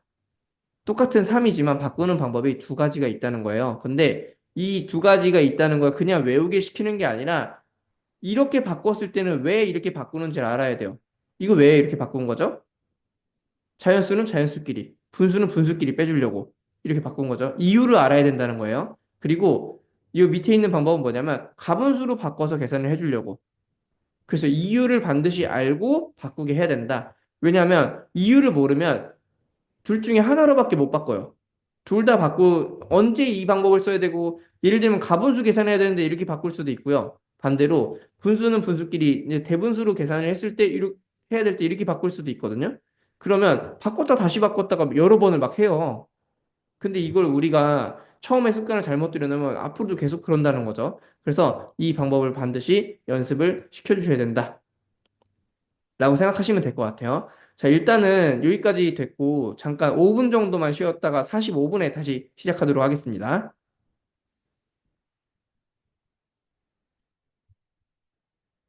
네, 그러면 4학년 2학기 이제 2단원인데 삼각형이라는 단원이에요. 사실은 뒤에서도 많이 나오고 그리고 삼각형이라는 게 처음 배우는 건 아닌데 이제 성질에 대해서 배우는 거죠, 여기서는. 그래서 삼각형의 성질에 대해서 배우는데 중학교, 고등학교 때까지 계속 나오는 삼각형들이 몇 가지 있어요. 그리고 이 성질에 대해서 여기서 잘 몰라서 4학년 때 제대로 몰라서 계속 틀리는 경우도 정말 많아요. 예를 들면 이제 대표적으로 자주 나오는 것들이 여기 나오는 내용들인 거죠. 정삼각형, 그 다음에 이등변 삼각형, 그리고 직각삼각형, 뭐 예각삼각형, 둔각삼각형도 나오고요. 근데 제일 중요한 거 정삼각형, 이등변 삼각형, 직각삼각형. 그 중에서도 직각삼각형이 가장 많이 나와요. 그쵸? 이제 뒤에 중학교, 고등학교 올라가면 직각삼각형은 진짜 도형하면은 빠지지 않고 나오거든요. 그래서 이런 부분들에 대해서 중요한 성질에 대해서 알아야 돼요. 이런 모양으로 생겼다. 또 그냥 이런 대부분 감으로 풀거든요. 이렇게 생기면 정삼각형이다. 이렇게 생기면 이등변 삼각형이다. 이렇게 생기면 뭐 직각삼각형이다. 이렇게 감으로 하고 그림 모양으로만 하려 그러는데 그게 아니라 특징, 성질을 외워야 돼요. 정삼각형은 이렇게 생긴 삼각형이 아니라 세 변의 길이가 같은 삼각형을 말하고요. 그리고 이등변 삼각형은 두 변의 길이가 같은 삼각형을 말해요. 그럼 여기에서 봤을 때 정삼각형은 이등변 삼각형이다. 이거 맞는 말일까요? 틀린 말일까요? 정삼각형은 이등변 삼각형이다. 맞는 말이에요. 왜냐? 세 변의 길이가 같은 건 두 변의 길이가 같기도 하거든요, 사실은. 그쵸? 두 변의 길이가 같기만 하면 이등변 삼각형인 거예요. 여기까지 이해되시죠? 두 변의 길이가 같으면 이등변 삼각형인 거고 그 중에서 세 변의 길이가 모두 같으면 정삼각형이 되는 거다. 이게 무슨 말이냐면 정삼각형은 이등변 삼각형이다는 맞고 이등변 삼각형은 정삼각형이다가 틀리거든요. 근데 이거는 실제로 고등학교 때 예를 들어서 뭐 집합과 명제 이런 것도 배우거든요. 근데 거기에서 이런 거 나오면 다 틀려요, 진짜. 뭐 A는 B이다, B는 A다, 뭐 이런 거 있잖아요. 거꾸로 순서 바꿔서 하는 거 있죠. 이런 거 다 틀리는데 이 포함 개념에 대해서 알아야 돼요. 포함 개념. 지금 뒤쪽에 나오나 한번 볼게요. 지금 여기에는 나오진 않는데 보세요. 여기서 정삼각형이 세 변의 길이가 같은 건데 사실은 두 변의 길이만 같아도 이등변 삼각형이고 그리고 정삼각형 세 변의 길이 모두 같아도 이등변 삼각형이 된다는 건 이해되시죠? 그러면 이 내용에 대해서 조금 이해를 해주시고 아이들한테도 좀 설명을 해주셔야 돼요. 세 변의 길이가 같으려면 두 변의 길이 무조건 같아야 되잖아요. 그쵸? 그래서 이등변 삼각형이 될 수 있다. 이거 직사각형도 마찬가지거든요. 직사각형과 정사각형의 관계에서도 마찬가지. 직사각형은 뭐죠? 내 각의 크기가 모두 직각인 사각형이다. 그럼 정사각형은 내 각의 크기가 모두 직각인지 아닌지를 봐야 된단 말이에요. 근데 정사각형도 내 각이 모두 직각이죠. 거기에다가 추가로 내 변의 길이가 다 똑같은 거잖아요. 그러니까 정사각형은 직사각형이다. 이것도 맞는 말이라는 거예요. 반대로 직사각형은 정사각형이다. 이거 틀린 말이고. 마찬가지로 전부 다 같은 원리를 이용을 해서 이제 포항 관계를 따져줘야 된다라는 거를 꼭 인지를 시켜주고 넘어가 주셔야 돼요. 이게 당장 시험에 나오지 않거든요. 그런데 수학적, 도형적 감각을 기르려면 반드시 이런 설명들을 스스로 할 수 있어야 돼요. 이건 진짜 아이들을 위해서 이야기를 해주시는 거기 때문에 이렇게 수업 중간중간에 계속해서 강조를 해주셔야 돼요. 원리가 똑같다. 모든 도형은. 정사각형, 직사각형도 똑같고 정삼각형, 이등변 삼각형도 원리가 똑같다. 라는 거를 이해를 시켜주셔야 아이들이 이제 그 따로따로 외우지 않고 공부를 할 수 있다. 라는 경 이제 그렇게 이해를 해주시면 될 것 같고요. 이등변 삼각형은 이거 나중에 중학교 때 닮음에 대해서 또 배우거든요. 합동 닮음 뭐 이런 거 배울 때 뭐도 잘 못하냐면요. 정삼각형은 모두 닮은 도형이라고 할 수 있거든요. 얘랑 얘가 닮은 도형이다. 무슨 말이냐면 모양이 한 가지밖에 안 나온다는 거예요. 모양이 한 가지. 근데 닮음이라는 게 이제 지금 학생들한테 설명해 줄 필요는 없지만 우리는 알고 있어야 되거든요. 뭐냐면 모양은 같은데 크기가 다른 게 닮음이에요. 똑같이 생겼는데 크기만 다른 거. 그런데 지금 여기서 봤을 때 정삼각형을 그리는 모양은 한 가지밖에 없다라는 거고 이등변 삼각형은 모양이 여러 가지가 있어요. 왜냐하면 이렇게 납작하게 그릴 수도 있고요. 그렇죠? 그리고 길쭉하게 그릴 수도 있어요. 그래서 이런 것들에 대해서 도형이 차이점과 공통점 이런 것들도 좀 알면 좋아요. 말씀드렸다시피 당장 시험에 나오는 건 아니지만 어차피 초등학교 때 공부 잘하려고 시키는 거 아니잖아요. 그럼 아이들이 정확하게 이해를 하고 넘어가야지 뒤에 도움이 된다라는 걸 꼭 말씀을 드리고 싶고 변의 길이에 따라서 분류하는 거 세 변의 길이가 같느냐 먼저 물어봤을 때 예라고 하면은 정삼각형인 거고 아니면 두 변의 길이가 같은지 보는 거죠. 두 변의 길이가 같으면 이등변 삼각형 그 다음에 같지 않으면 아무것도 아니다가 되는데 여기서 끝나는 게 아니라 또 뭐도 봐야 돼요? 직각인지도 봐야겠죠, 직각. 그쵸? 뒤에서 이제 나올 거예요, 그거는. 직각인지도 봐야 되는데, 그 전에 이등변 삼각형의 성질에 대해서, 어, 이제 배우는데, 색종이를 잘라서 만드는 거거든요, 이거는요. 근데 사실 이것도 마찬가지. 시험에 뭐 많이 나오거나 문제 많이 나오는 건 아니에요. 근데 원리를 이해를 해주면 정말 편해요. 이게 무슨 말이냐면, 색종이를 접었잖아요. 접어서 지금 그냥 선을 여기 끝에서부터 이렇게 아무 때나 그은 거예요, 사실은. 지금 밑변의 어느 부분에 닿도록 그냥 그어서 자른 거란 말이에요. 여기서 알 수 있는 건 뭐냐면 접어서 잘랐잖아요. 그러면 잘라서 펼쳤을 때는 그 자른 모서리, 이 변의 길이가 똑같을 수밖에 없어요. 그쵸? 그리고 여기에 있는 각도도 똑같을 수밖에 없어요. 그래서 변의 길이가 같고 각도도 똑같아요. 밑각이라고 부르거든요. 두 밑각의 크기가 같다. 이거를 이제 풀어서 쓰면 길이가 같은 두 변과 함께하는 두 각의 크기가 같다. 라고 표현을 할 수 있고 겹쳐서 잘랐기 때문에 두 변의 길이가 같다. 라고 할 수 있는 거고 이거를 사실은 그냥 말로만 하거나 그림으로만 보는 것보다 이렇게 접어서 만들었거나 좀 원리적으로 이해를 하면 훨씬 더 편하다는 거예요. 그래서 굳이 이 내용을 종이 접기는 도형 나올 때마다 계속 나오거든요. 근데 문제는 뭐냐면 이게 실제로 우리가 푸는 문제에 많이 나오지 않기 때문에 또는 문제에 나오면 너무 쉽게 나오기 때문에 그냥 넘어가요.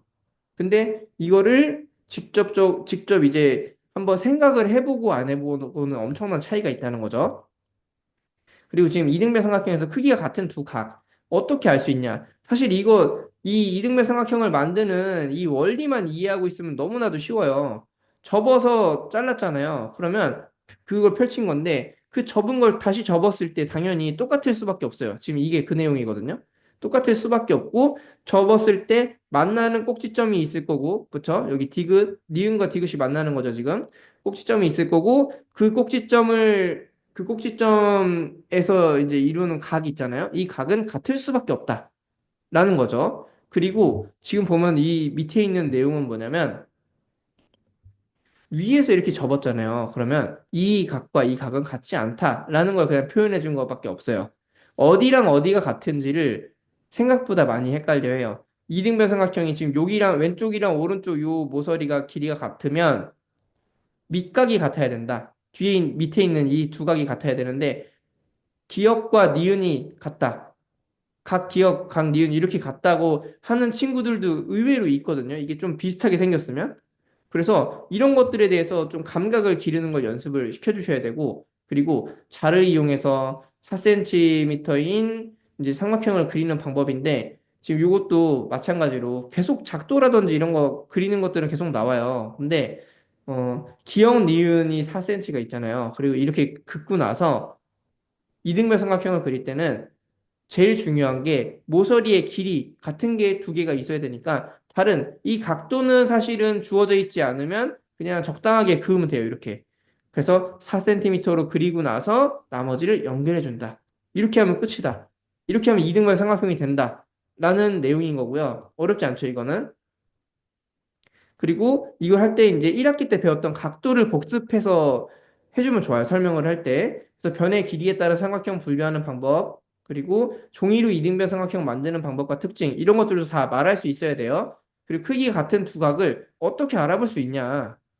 접어서 아까 하는 요 내용이 있잖아요. 요런 방법들도 있다. 라는 거를 설명을 반드시 시켜보셔야 되고, 그리고 자를 이용해서 4cm인 삼각형 그리는 방법. 이것도 당연한 거긴 한데, 설명을 하라 그러면 잘 못하거든요. 그죠? 4cm인 거 하나 그리고, 그 다음에 또 다른 쪽으로 4cm 또 그리고, 나머지 연결하고, 이렇게 하면 되는 건데, 이거를 잘 못하는 친구들도 의외로 많다. 그래서 설명을 반드시 시켜봐야 된다. 라는 거고요. 그리고 각도기를 이용해서 30도인, 지금 여기 보면은 30도인, 두각이 30도인 삼각형 그리는 방법인데, 이걸 할 때 이제 각도를 복습을 조금 시켜주셔야 돼요. 무슨 말이냐면, 각도기로 각을 그리는 방법은 앞에서 배웠던 거거든요. 그러면 먼저 선을 긋고 나서 이 각도 그리는 걸 제대로 할 수 있는지를 판단해 줘야겠죠. 그리고 또 어떤 경우도 많냐면요. 요거 왼쪽에서 오른쪽으로 그리는 이 선은 그리는데 오른쪽에서 왼쪽은 못 그리는 경우도 많아요. 방향이 반대가 되면 못 그리는 경우도 많단 말이에요. 그래서 왼쪽에서 그렸을 때, 오른쪽에서 그렸을 때 다양하게 이제 각도를 재거나 그려보는 연습을 할 수 있는지, 그리고 이거는 길이를 재고 그리는 게 아니잖아요. 두 각이 크기가 같아도 이등변 삼각형이 된다. 라는 성질을 제대로 이해를 하고 있는지, 그리고 이해를 시켜줘야 된다. 라고 생각하시면 될 것 같고, 원에서 이등변 삼각형 그리는 거 있잖아요. 원에서 이등변 삼각형 그리는 거. 지금 요거는 뭐냐면, 이거는 뭐냐면, 원이 특징을 정확하게 알고 있어야 돼요. 원의 특징이 뭐냐면, 중심에서부터 거리가 같은 점들의 모임을 원이라고 불러요. 그쵸? 그럼 반대로 생각하면요. 중심에서부터 어떤 점이든 원 위에 있는 점의 거리는 전부 다 똑같아요. 이거 이해되시죠? 이것도 정말 많이 나오는 원의 성질인데, 그래서 중심에서 어떤 점을 긋든 간에 길이가 똑같으니까 무조건 이렇게 그렸을 때 이등변 삼각형이 나와요. 어떤 모양을 그리든. 이 성질을 이해를 하고 있으면 정말 쉽게 풀 수 있거든요.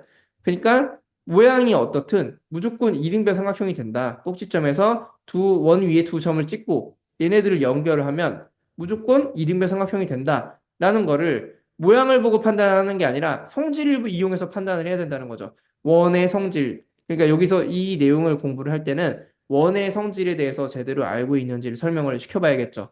그쵸? 실제로 원이 뭐냐?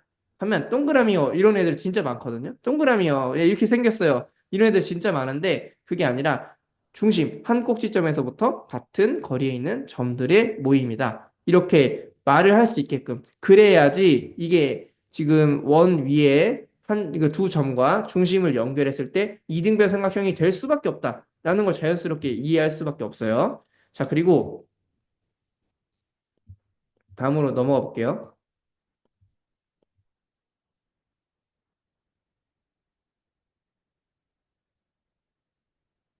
앞에서 했던 이등변 삼각형의 성질, 특징, 이걸 이해를 하고 있으면 정삼각형의 성질, 특징은 당연히 이해를 할 수밖에 없어요. 차이가 뭐밖에 없다고 했죠? 세 변의 길이가 같다. 이거밖에 없어요. 무슨 말이냐면 정삼각형의 개념 자체가 이등변 삼각형인데 그 중에서 세 변이 모두 같은 거다라는 거죠. 이게 지금 제가 도형 설명하는 게 좀 비슷한 게 좀 느껴지시나요? 직사각형, 정사각형도 마찬가지. 그쵸? 그 다음에 정삼각형과 이등변 삼각형도 마찬가지. 똑같은데 정삼각형도 이등변 삼각형이에요. 얘네 성질을 다 가지고 있어. 근데 그 중에서 세 변의 길이가 같은 것밖에 차이가 없다. 그러면 이등변 삼각형이 가지고 있는 특징을 전부 다 이제 정삼각형의 특징이라고 생각을 하고 거기에다가 추가적으로 세 변의 길이가 같다. 이것만 추가하면 되거든요. 무슨 말이냐면 접어서 이렇게 접었잖아요. 접어서 지금 이렇게 올린 게 무슨 말이냐면요. 혹시 이 내용이 이해가 되시는지 모르겠는데 접었어요. 그리고 나서 이 꼭지점을 여기에다가 연결을 한 거예요. 위에. 그러면 어떻게 되냐면 이게 위가 아니라 이제 얘를 지금 접어서 올린 거죠. 여기까지. 그러면 어떻게 되냐면요. 이걸 접어서 그냥 요 선에 맞춰서 올리면요. 이 밑변과 그다음에 여기 있는 게 똑같은 변이거든요. 여기 있는 요 왼쪽에 있는 모서리. 그렇죠? 얘랑 얘 왜냐면 이 밑에 있는 밑변을 접어서 올려서 만든 거기 때문에 똑같은 건데 이렇게 봤을 때 왼쪽과 오른쪽이 똑같아요. 접어서 한마디로 말을 하면은 이건 거죠. 이 점을 만들었어요. 그러면 얘는 얘랑 같고요. 이 오른쪽에 있는 건 사실 길이를 우리가 모르잖아요. 그렇죠? 길이를 모르는 상황인데도 이었을 때 왼쪽, 오른쪽이 똑같을 수밖에 없다라는 거를 우리가 충분히 알 수 있어요. 왜냐하면 이등변 삼각형이니까 접어서 똑같이 그었을 때 이등변 삼각형이 될 수밖에 없으니까 왼쪽과 오른쪽이 같다. 이런 것도 사소한 건데요. 이 길이를 재지 않고 어떻게 길이가 같은 걸 알 수 있냐라는 것도 설명을 할 수 있어야 된다는 거예요. 왼쪽과 오른쪽은 반 접어서 만든 거기 때문에 이등변 삼각형이다. 길이가 같다. 그리고 밑에와 밑변과 그다음에 왼쪽에 있는 거는 접어서 올린 거기 때문에 길이가 같다. 그래서 세 변의 길이가 모두 같다. 라는 거거든요. 이걸 묻는 문제는 별로 없어요. 근데 반드시 이해를 시키고 넘어가야 된다. 이런 것들을 해야지 나중에 그 5학년 때도 배우고 중학교 때도 배우는데 합동에 대해서 정확하게 알 수 있어요. 실제로 합동에 대해서 배울 때 접어서 만든 도형들 되게 많거든요. 그러면 얘와 얘가 길이가 같다. 라는 거를 반드시 알아야 되고 방금 말씀드렸던 것처럼 얘와 얘가 길이가 같다고 하면 왜 같은지 이런 것들을 판단할 수 있어야 되거든요. 그래서 이런 것들을 반드시 연습을 어렸을 때부터 시켜줘야 된다. 라는 거예요. 제가 분명히 말씀드리는 거는 초등학교 때는 특히나 그런데 부모님에 따라서 다르겠지만 아이들이 제대로 이해를 하고 넘어가는 게 정말 중요해요. 지금 당장 성적 잘 맞는 것보다. 근데 대부분은 초등학교 때부터 그냥 기계적으로 시키잖아요. 앞으로는 분명히 달라질 거예요. 지금이랑 완전 달라질 거고. 그렇기 때문에 정말로 아이들이 이해를 하나하나씩 하고 시험에 안 나와도 이해를 하고 넘어가게 공부를 시키면 분명히 그 부분에 있어서 아이들이 계속 다니고 싶어 할 거고, 그러다 보면 인지도가 높아지게 될 거고, 이렇게 될 수밖에 없어요. 이제 시험만 잘 보게 해서는 되는 이런 상황이 아니기 때문에, 그래서 이런 것들을 반드시 연습을 시키고 왜 그런지 생각을 해보고, 정삼각형은 그리고 모든 세 변의 길이가 다 똑같기 때문에 이렇게 접어도 이렇게 접어도 다 겹쳐진다는 거죠. 그렇죠? 이런 것들도 다 판단을 할 수 있을 거고, 그리고 세 변의 길이가 같은데 그럼 요렇게도 길이가 같고 요렇게도 길이가 같으니까 세 각이 모두 크기가 같다는 거죠. 이런 것들도 자연스럽게 알 수 있다라고 생각하시면 되고요. 그리고 여기에서 당연한 건데 세 각의 크기가 같다 해서 끝나면 안 되고, 삼각형의 성질이 이걸 기억하고 있는지도 물어봐야 돼요. 삼각형의 성질이 뭐냐면 각의 성질은 세 각의 크기를 합쳤을 때 180도가 된다 라는 걸 앞에서 배웠거든요. 세 각의 크기를 모두 합쳤을 때 180도가 된다. 그러면 한 각의 크기가 얼마인지를 직접 구해보는 것도 연습해봐야 되고, 이걸 만약에 설명을 잘 못할 수도 있거든요, 처음에. 그 생각이 잘 안 날 거예요, 아이들 입장에서는. 그러면 우리가 힌트를 주는 거죠. 세 가게 크기 모두 합하면 몇 도지? 이렇게 물어보는 거예요. 그러면 180도요. 그때는 대답하거든요. 그러면 그 상황에서 그럼 한 가게 크기는 얼마일까? 또 대답 못 할 수도 있어요. 그럼 어떻게 물어보면 되죠? 정삼각형은 각이 몇 개 있지? 세 개 있지. 그럼 그 세 개의 각이 전부 다 똑같네? 그러면 똑같은 각 세 개가 있으니까 어떤 식을 세워야 될까? 이런 것들을 자꾸 물어봐야 돼요. 180도인데 똑같은 각 세 개가 있네? 그럼 나누기 3을 해야겠네? 그래서 나누기 3을 해서 60도가 돼야겠네? 이거를 식을 처음부터 알려주는 게 아니라 물어보면서 아이들이 자꾸 생각하게 만들어야 된다는 거죠. 그래야지 이등변 삼각형도 쉽게 할 수 있어요. 무슨 말이냐면 이등변 삼각형을 구할 때는 보통 뭐냐면 이게 하나의 각이 주어져 있고 나머지 두 개의 각을 구하는 방법 이런 것들도 많이 나올 텐데, 하나의 각이 주어져 있을 때 세 각의 합은 180도니까 얘네를 180도에서 요 위에 있는 하나의 각을 빼고 나서 이제 빼고 난 값이 두 각의 합인 건데 두 각이 똑같으니까 나누기 2를 해야겠다. 이런 생각을 들 수 있게끔 계속해서 연습을 시켜주셔야 되고, 그 과정에서 정삼각형의 이제 한 각의 크기를 구하는 것도 60도라고 알려주면 애들을 외워요. 근데 중요한 건 왜 60도인지를 몰라요. 정말 몰라요. 60도인 건 아는데 왜 60도인지 모른다니까요. 설명해 보라 그러면. 그런 것들을 다 설명을 시킬 수 있어야 돼요. 그리고 각도기를 이용해서 그리는 방법. 이것도 마찬가지인데, 각도기를 이용해서 그릴 때 정삼각형 같은 경우는 세 각이 60도라는 걸 방금 알았잖아요. 그러면 한 각이 60도, 60도, 왼쪽, 오른쪽이 다 60도이기 때문에 60도인 선분 두 개를 이제 반직선이 정확하게는 이제 선 두 개를 그으면 만났을 때 세 각의 크기가 모두 같죠. 그렇죠?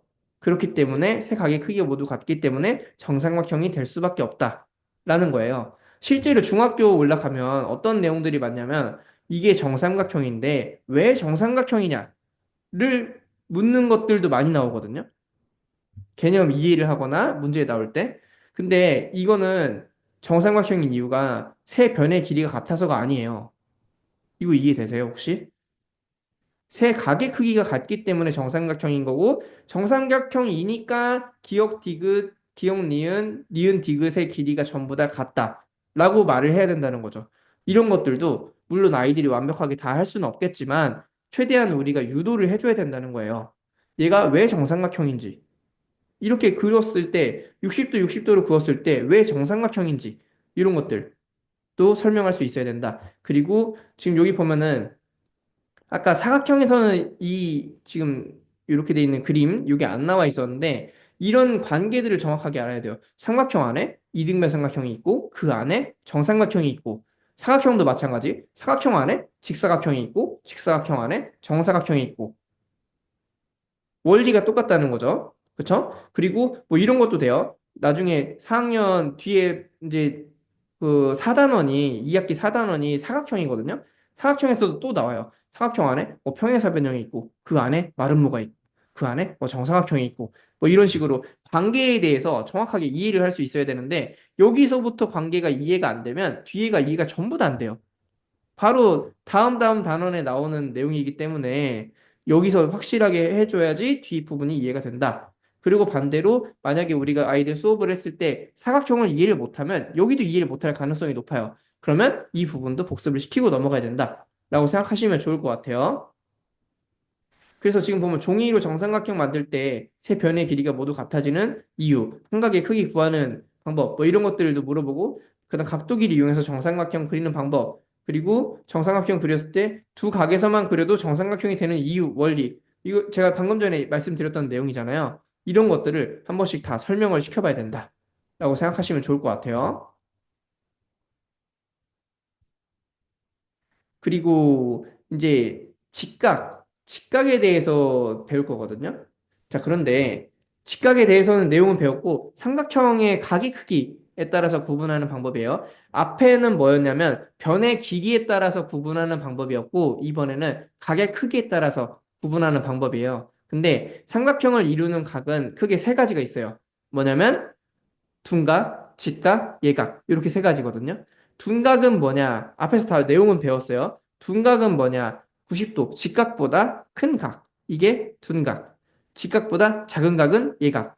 그리고 90도인 각은 직각. 이렇게 배웠거든요. 그러면 반대로 생각해 보면은 뭐냐면 예각은 90도보다 작은 각이잖아요. 근데 각은 모든 각은 0도보다 크죠. 그래서 0도보다 크고 90도보다 작은 각을 예각이라고 부른다. 라는 거고요. 그리고 직각이 어느 정도인지를 판단을 해서 그거보다 작은 각들로만 이루어져 있는 거. 이런 것들이 예각삼각형이다. 라고 생각하시면 될 것 같아요.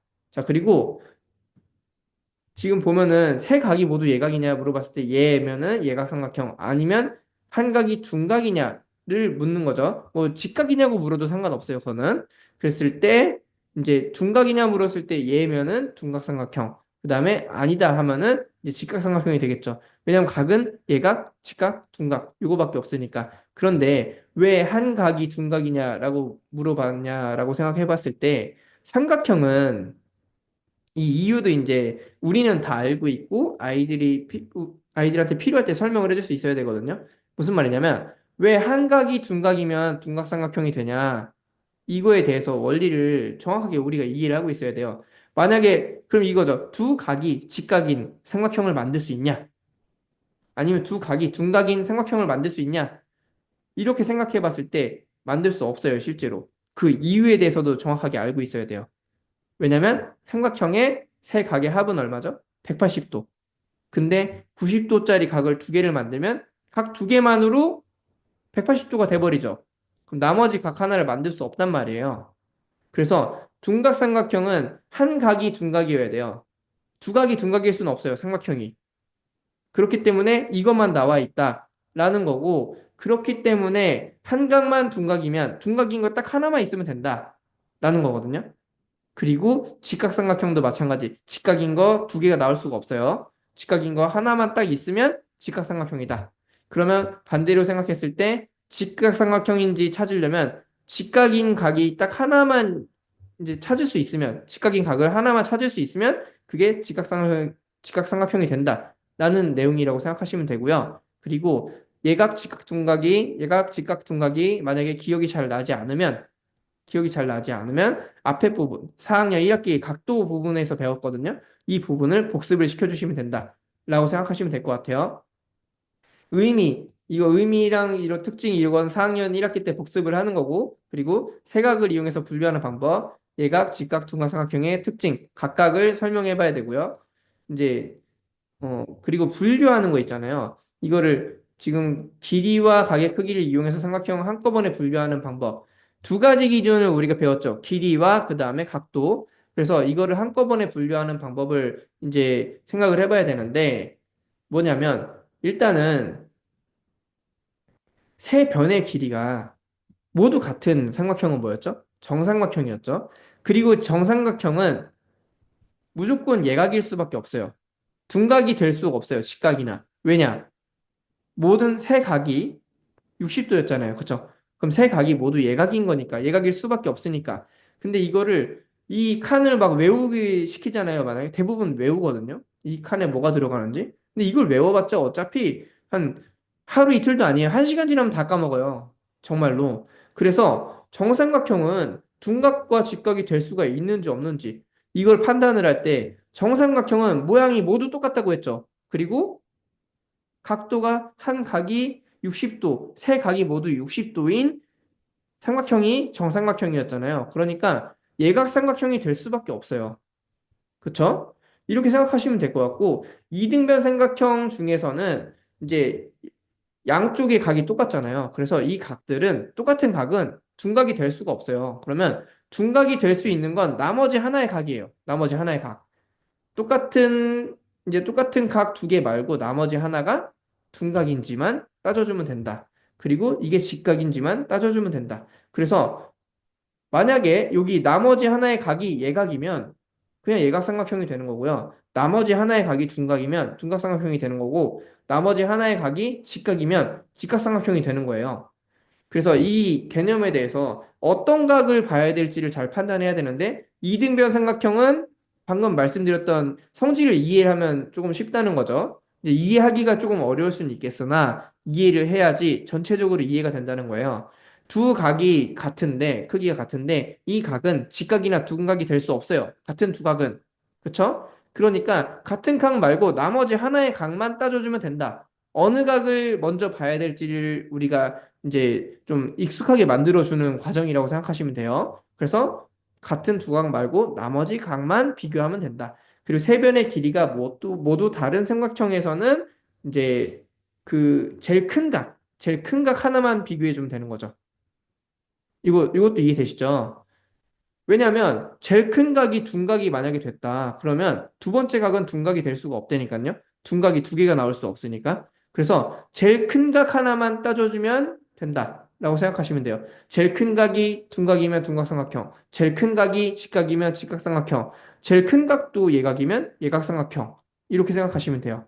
그리고 앞에서 배웠던 것처럼 이거 원의 성질에서 이제 그 꼭지점 중심에서부터 어떤 원 위에 한 점을 이었을 때 무조건 이등변 삼각형이 된다고 했던 거 앞에서 배웠던 거 기억나실 거예요. 근데 그 중에서도 그 이제 벌어진 각도에 따라서 예각인지 직각인지 둔각인지 이런 것들을 따지는 방법에 대해서 말씀을 드리는 건데 이 원리를 이해하고 있으면 되게 쉬워요. 무슨 말이냐면 지금 두 개 크기가 같은 두 각은 여기죠. 두 점. 원 위에 두 점을 연결했을 때 생기는 그 각이 둔각인데 아니 그 각이 이제 그 같은 각인데 이 각은 둔각이 될 수가 없잖아요. 그러니까 뭐만 따져주면 된다? 중심과 연결된 이 각이 예각인지 둔각인지만 따져주면 굉장히 쉽게 구할 수 있다는 거예요. 여기까지 이해되시죠? 원리가 다 똑같아요, 전부 다.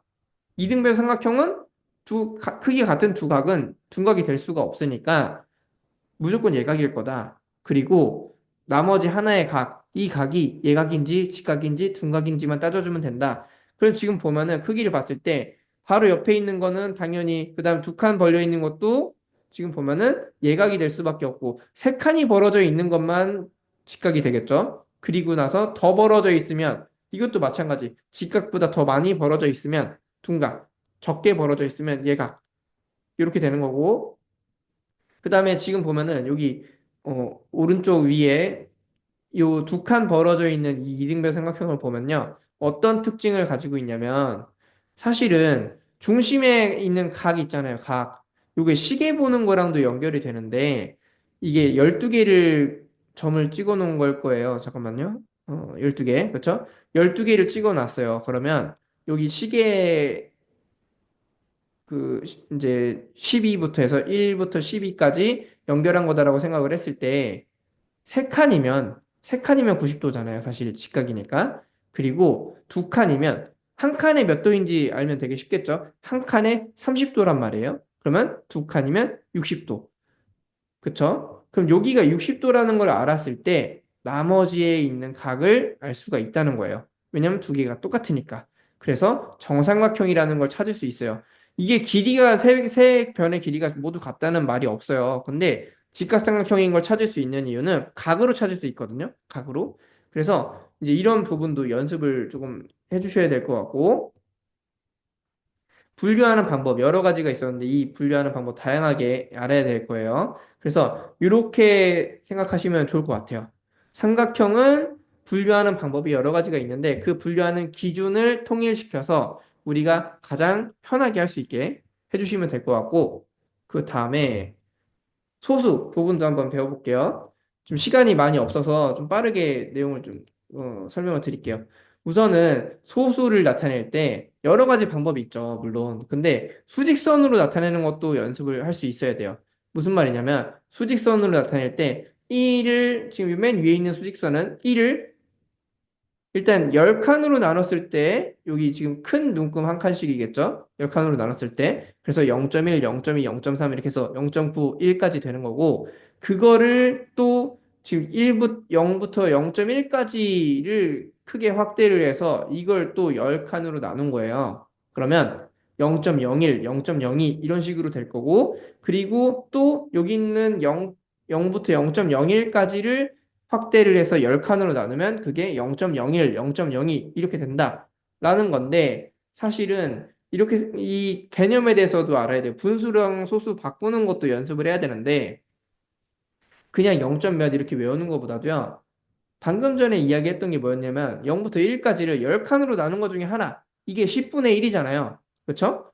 10칸으로 나눈 것 중에 하나. 0부터 1까지를. 그래서 10분의 1이니까 0.1이다. 라고 표현을 하면 되고 이 0.1을 10개로 나눈 것 중에 하나잖아요. 그러면 0.1을 10개로 나눈 것 중에 하나이기도 한데 1을 10개로 나눈 것 중에 하나에서 또 10개로 나눈 거니까 1을 100개로 나눈 것 중에 하나라고도 할 수 있어요. 그쵸?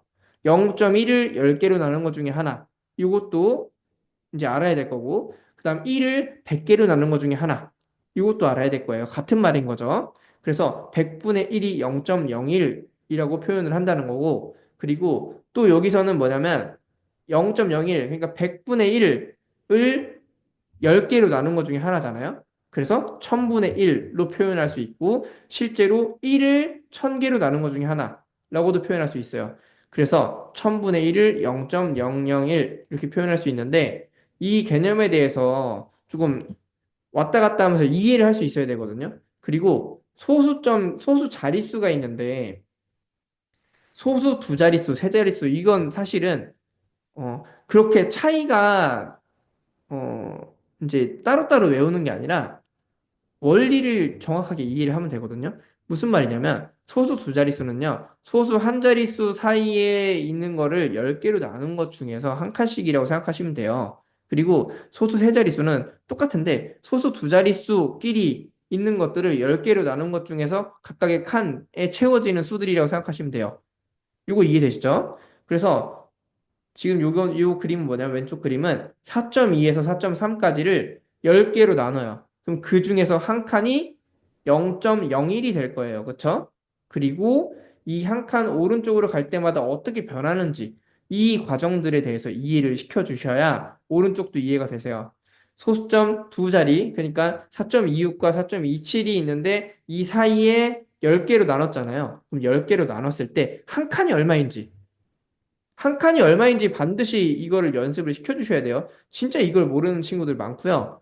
그리고 실제로 이게 안 돼서 분수도 안 되는 경우도 많아요. 무슨 말이냐면 예를 들어서 4와 5가 있는데 이거를 10칸으로 나눈 거는 해요. 뭐 4.1, 4.2, 4.3 이렇게 해요. 근데 7칸으로 나누면 못 풀어요. 분수로 하면 되잖아요. 근데 똑같은 건데 한 칸이 얼마인지 몰라서 못 푸는 거거든요. 대부분이. 한 칸이 얼마인지를 반드시 이해를 시켜주셔야 되고 이건 중학교, 고등학교 때도 계속 나와요. 아까 앞에서 분수 계산할 때도 단위 분수 이런 거 했던 거 기억나시죠? 단위 분수 또는 이거 소수도 마찬가지. 단위 소수라고 부르진 않지만 0.1, 0.01이 몇 개인지 또 한 칸이 얼마인지 이거는 수학에서 기본 중에 기본이거든요. 모든 문제를 단순화시키는 게 필요해요. 그리고 이제 나중에 중학교, 고등학교 올라가서도 미적분도 마찬가지. 단위가 되는 것들이 있거든요. 그럼 그 단위가 되는 것들을 얼만큼 바꾸고 이동시키고 아니면은 뭐 몇 배를 하고 이런 거에 따라서 달라지는 거란 말이에요. 그래서 이 한 칸이 얼마인지 그리고 그 한 칸만큼 몇 칸만큼 갔는지 그랬을 때 얼마인지 이 관계를 연습을 시켜주셔야 돼요. 여기에 있는 게 뭐 얼마다. 이거 답 맞추는 게 중요한 게 아니에요. 그래서 이렇게 생각하시면 된다. 한 칸은 얘는 소수 한 자릿수를 10개로 나눴기 때문에 소수 두 자릿수 0.01이 된다. 그리고 그만큼 다섯 칸 갔으니까 4.2에서 0.01만큼 다섯 칸 갔으니 4.25가 된다. 라는 것들을 설명할 수 있어야 오른쪽에 있는 내용도 설명할 수 있다는 거죠. 4.26과 4.27 사이에 10개로 나눴어요. 그러면 한 칸은 0.001이 될 거고 두 칸 갔으면 0.002만큼 이동한 4.262가 될 거다. 이거 진짜 이해를 못해요. 그리고 분수로 바꿨을 때, 소수로 바꿨을 때 다 못하기 때문에 꼭 아이들한테 설명을 시킬 수 있어야 되고요. 각 자릿수, 이거는 이제 4.265라고 읽고 그 다음에 여기는 점 왼쪽은 소수점 왼쪽은 1의 자리 그 다음에 오른쪽 첫 번째는 소수 첫째 자리 둘째 자리 셋째 자리라고 부르는 거는 이제 개념이고 명칭 용어기 때문에 요거는 이제 알아놔야 될 거고 이 방법으로 하는 걸 꼭 연습을 시켜 주셔야 돼요. 오른쪽에 있는 방법이 뭐냐면 4.265가 1이 몇 개고 0.1이 몇 개고 0.01이 몇 개고 0.001이 몇 개고 개수로 하는 거 있죠. 이게 분수에서도 마찬가지로 똑같이 적용이 되기 때문에 이 개수로 하는 거를 꼭 연습을 시켜주셨으면 좋겠어요. 필수라기보다도 이런 것들을 계속해서 같은 원리로 아까 앞에서 분수 배울 때도 마찬가지였죠. 같은 원리로 똑같은 원칙을 이용해서 뭐 단위가 되는 수들을 이 개수가 몇 개인지 가지고 따져줬다고 하면은 계속해서 그 방법을 할 수 있거든요. 그래서 이런 것들도 꼭 연습을 시켜주셨으면 좋겠습니다. 그래서 물어볼 때 0.1을 어떻게 표현을 하는지 앞에서 이제 배웠던 내용 복습이고요. 그리고 똑같이 10개로 나눴어요. 0.1을 10개로 나눈 것 중에 하나가 0.0 이제 0.01이 되겠죠? 그걸 표현하는 방법. 그리고 0.01을 똑같이 10개로 나눈 것 중에 하나가 얼마인지 또 1을 뭐 100개로 나눈 것 중에 하나가 얼마인지 1을 1000개로 나눈 것 중에 하나가 얼마인지 이런 것들을 정확하게 이해를 해야 나중에 뒤에서 단위 바꿀 때 연습이 많이 돼요. 그리고 실제로 초등학교 3학년 때도 길이와 시간 해가지고 이쪽에서 단위 같은 거 배우거든요. 단위를 바꾸는 걸 진짜 못해요. 뭐 예를 들면 10배가 됐을 때 얼마냐, 1000배가 됐을 때 얼마냐, 또는 1000분의 1이 됐을 때 얼마냐, 이런 것들 잘 못하거든요. 그래서 이 내용에 대해서 지금이라도 연습을 좀 시켜주셔야 될 거예요. 그리고 얘네를 수직선에서 표현하는 방법, 소수 두 자리, 그 다음 세 자리를 표현하는 방법, 어떻게 하는지, 그리고 실제로 나타내는 수가 얼마인지, 예를 들어서 이제 요런 거 말하는 거죠. 오른쪽에 있는 거. 1이 몇 개인지, 0.1이 몇 개인지. 예를 들어서 1이 없다고 하면은 예를 들면 이런 거죠. 이것들을 하고 나서 뭐도 연습시켜주면 좋냐면, 그럼 0.001만으로 이루어져 있다고 했을 때 이게 몇 개 있냐? 라고 하면은 4265개가 있는 거죠.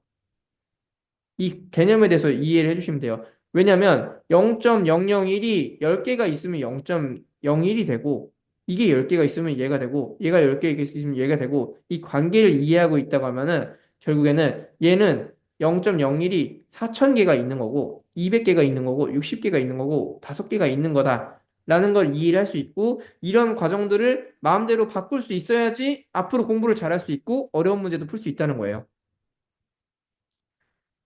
그래서 이렇게 꼭 공부를 이런 방법으로 시켜주셨으면 좋겠고요.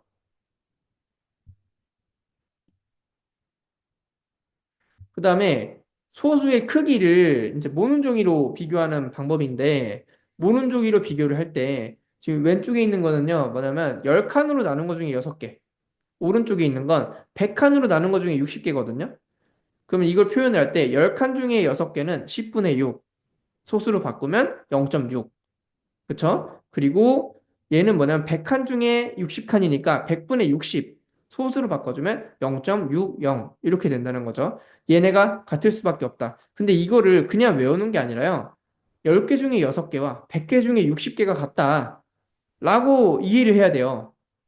그쵸? 그리고 이 크기가 같고 그래서 맨 뒤에 있는 0은 쓰지 않아도 된다. 라는 거죠. 그랬을 때 이게 이해가 돼야 0.6이 10개 중에 6개지만 100개 중에 60개도 된다는 걸 알 수 있어요. 쉽게. 이거 이해되시죠? 얘가 이해가 돼야 이제 여기 0.6이 지금 자릿수가 다른 계산을 비교하는 거잖아요. 크기를. 그러면 0.6이 이게 0.6, 0과 똑같고 100개 중에 60개랑 똑같네. 얘는 100개 중에 73개네. 그래서 오른쪽이 더 크네. 이렇게 비교를 할 수 있다는 거죠. 도형을 보고.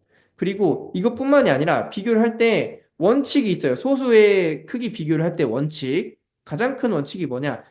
높은 자리가 클수록 크다. 같으면 다음 자리. 자연수도 마찬가지였죠. 그러니까 이게 따로따로가 아니라요. 자연수랑 소수랑 분수도 마찬가지. 다 똑같아요. 이게 나중에 어떤 거랑도 연결이 되냐면요. 그, 이제 중학교, 고등학교 올라가면 X, 제곱, 세제곱 이런 거 차수라고 부르거든요. 이 차수가 높을수록 다항식의 나눗셈을 고등학교 때 배우는데 이때도 마찬가지. 차수가 다항식의 나눗셈을 할 때도 마찬가지로 차수가 높으면 더 크고 그 다음 같으면 그 다음 자리, 같으면 그 다음 자리 이렇게 비교를 하는 부분이 있거든요. 이게 항상 원리가 똑같다는 거예요. 자연수도 마찬가지, 소수도 마찬가지. 제일 높은 자릿수가 크면 큰 거.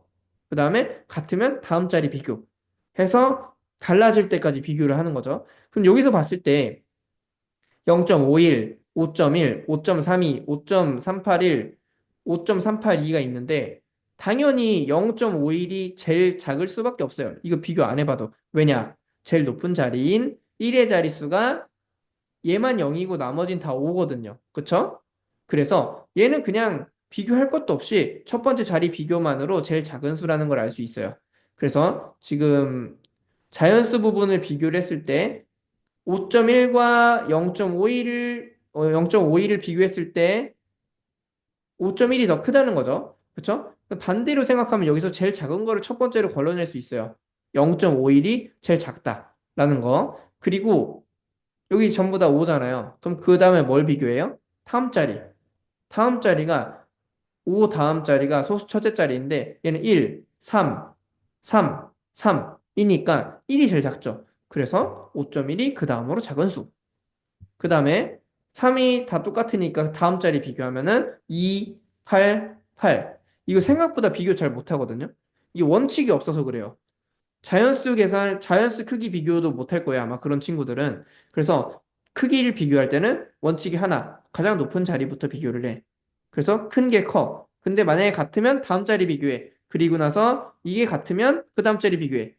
이런 식으로 달라질 때까지 비교해서 마지막까지 비교를 한다. 라고 생각하시면 되고, 지금 보면은 5.32 다음에 이제 381과 비교를 했을 때 5.32가 작고, 마지막 셋째 자리까지 비교를 해주는 게 같고 같으니까 비교를 해주는 거다.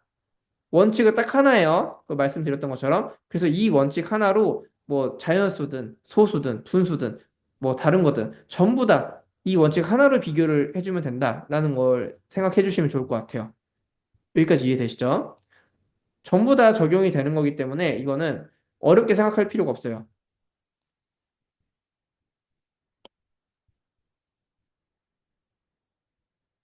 요 지금 개념 5개인가 있는데 요거까지는 해드릴게요. 좀 시간이 좀 촉박하긴 한데 그리고 이제 앞에서 했던 것처럼 마찬가지인데 0.1, 0.1, 0.01, 0.01 사이의 관계 이거를 비교하는 방법인데 지금 보면 똑같이 지금 1이라는 모는 종이 안에 어떻게 표현을 했는지를 보는 거예요. 이걸 10개로 나눈 게 0.1. 그 0.1을 또 10개로 나눈 게 0.01. 이 0.01을 또 10개로 나눈 것 중에 하나가 0.001이라는 거잖아요. 근데 이 10배 또는 10분의 1배 이거를 정확하게 개념을 이해를 못하면 나중에 뭐가 힘드냐면 소수점 자리 옮기는 것도 당연히 힘들 거고 단위 바꾸는 게 잘 안 돼요. 아까 말씀드렸던 것처럼 길이, 시간 이렇게 나왔을 때 단위 바꾸는 거 있죠. 이런 부분이 이해가 잘 안 되는 친구들이 많을 텐데 이 모는 종이로 연습을 계속 해주셔야 돼요. 모는 종이로 보면서 연습을 한다기보다도 1을 10개로 나눈 것 중에 하나가 0.1 아까 했던 거랑 똑같은 거죠. 0.1을 10개로 나눈 것 중에가 하나가 0.01. 그러면 여기서 끝나면 안 되고 1을 100개로 나눈 것 중에 하나가 0.01이 되겠구나. 왜냐면 10개로 나눈 것 중에 하나, 또 10개로 나눈 것 중에 하나니까. 그리고 또 10개로 나눈 것 중에 하나면 1을 1000개로 나눈 것 중에 하나겠구나. 라는 거를 이해를 해주셔야 되고, 또 많이 못하는 게 뭐냐면, 그럼 0.01은 0.001의 몇 배냐? 라고 물어볼 수도 있잖아요. 이 원리가 이해가 안 되면 이거 못 풀거든요. 0.01은, 0.1은 0.001의 몇 배냐? 라고 물어봤을 때 10분의 1배가 두 번 돼야 되잖아요. 그러니까 100분의 1이 돼야 되는 거죠. 그럼 0.1은 0.001의 10배, 10배니까 100배가 되는 거고, 반대로 0.01은 0.1의 10분의 1배, 10분의 1배니까 0.001배 또는 100분의 1배가 된다는 거죠. 이 관계를 10배가 됐을 때 어떻게 변하고 10분의 1배가 됐을 때 어떻게 변하는지를 반드시 이걸 이해를 해주셔야 돼요. 그리고 나중에 뒤에서 나오는 거는 소수점 자리 이동할 때도 이게 연결이 됩니다.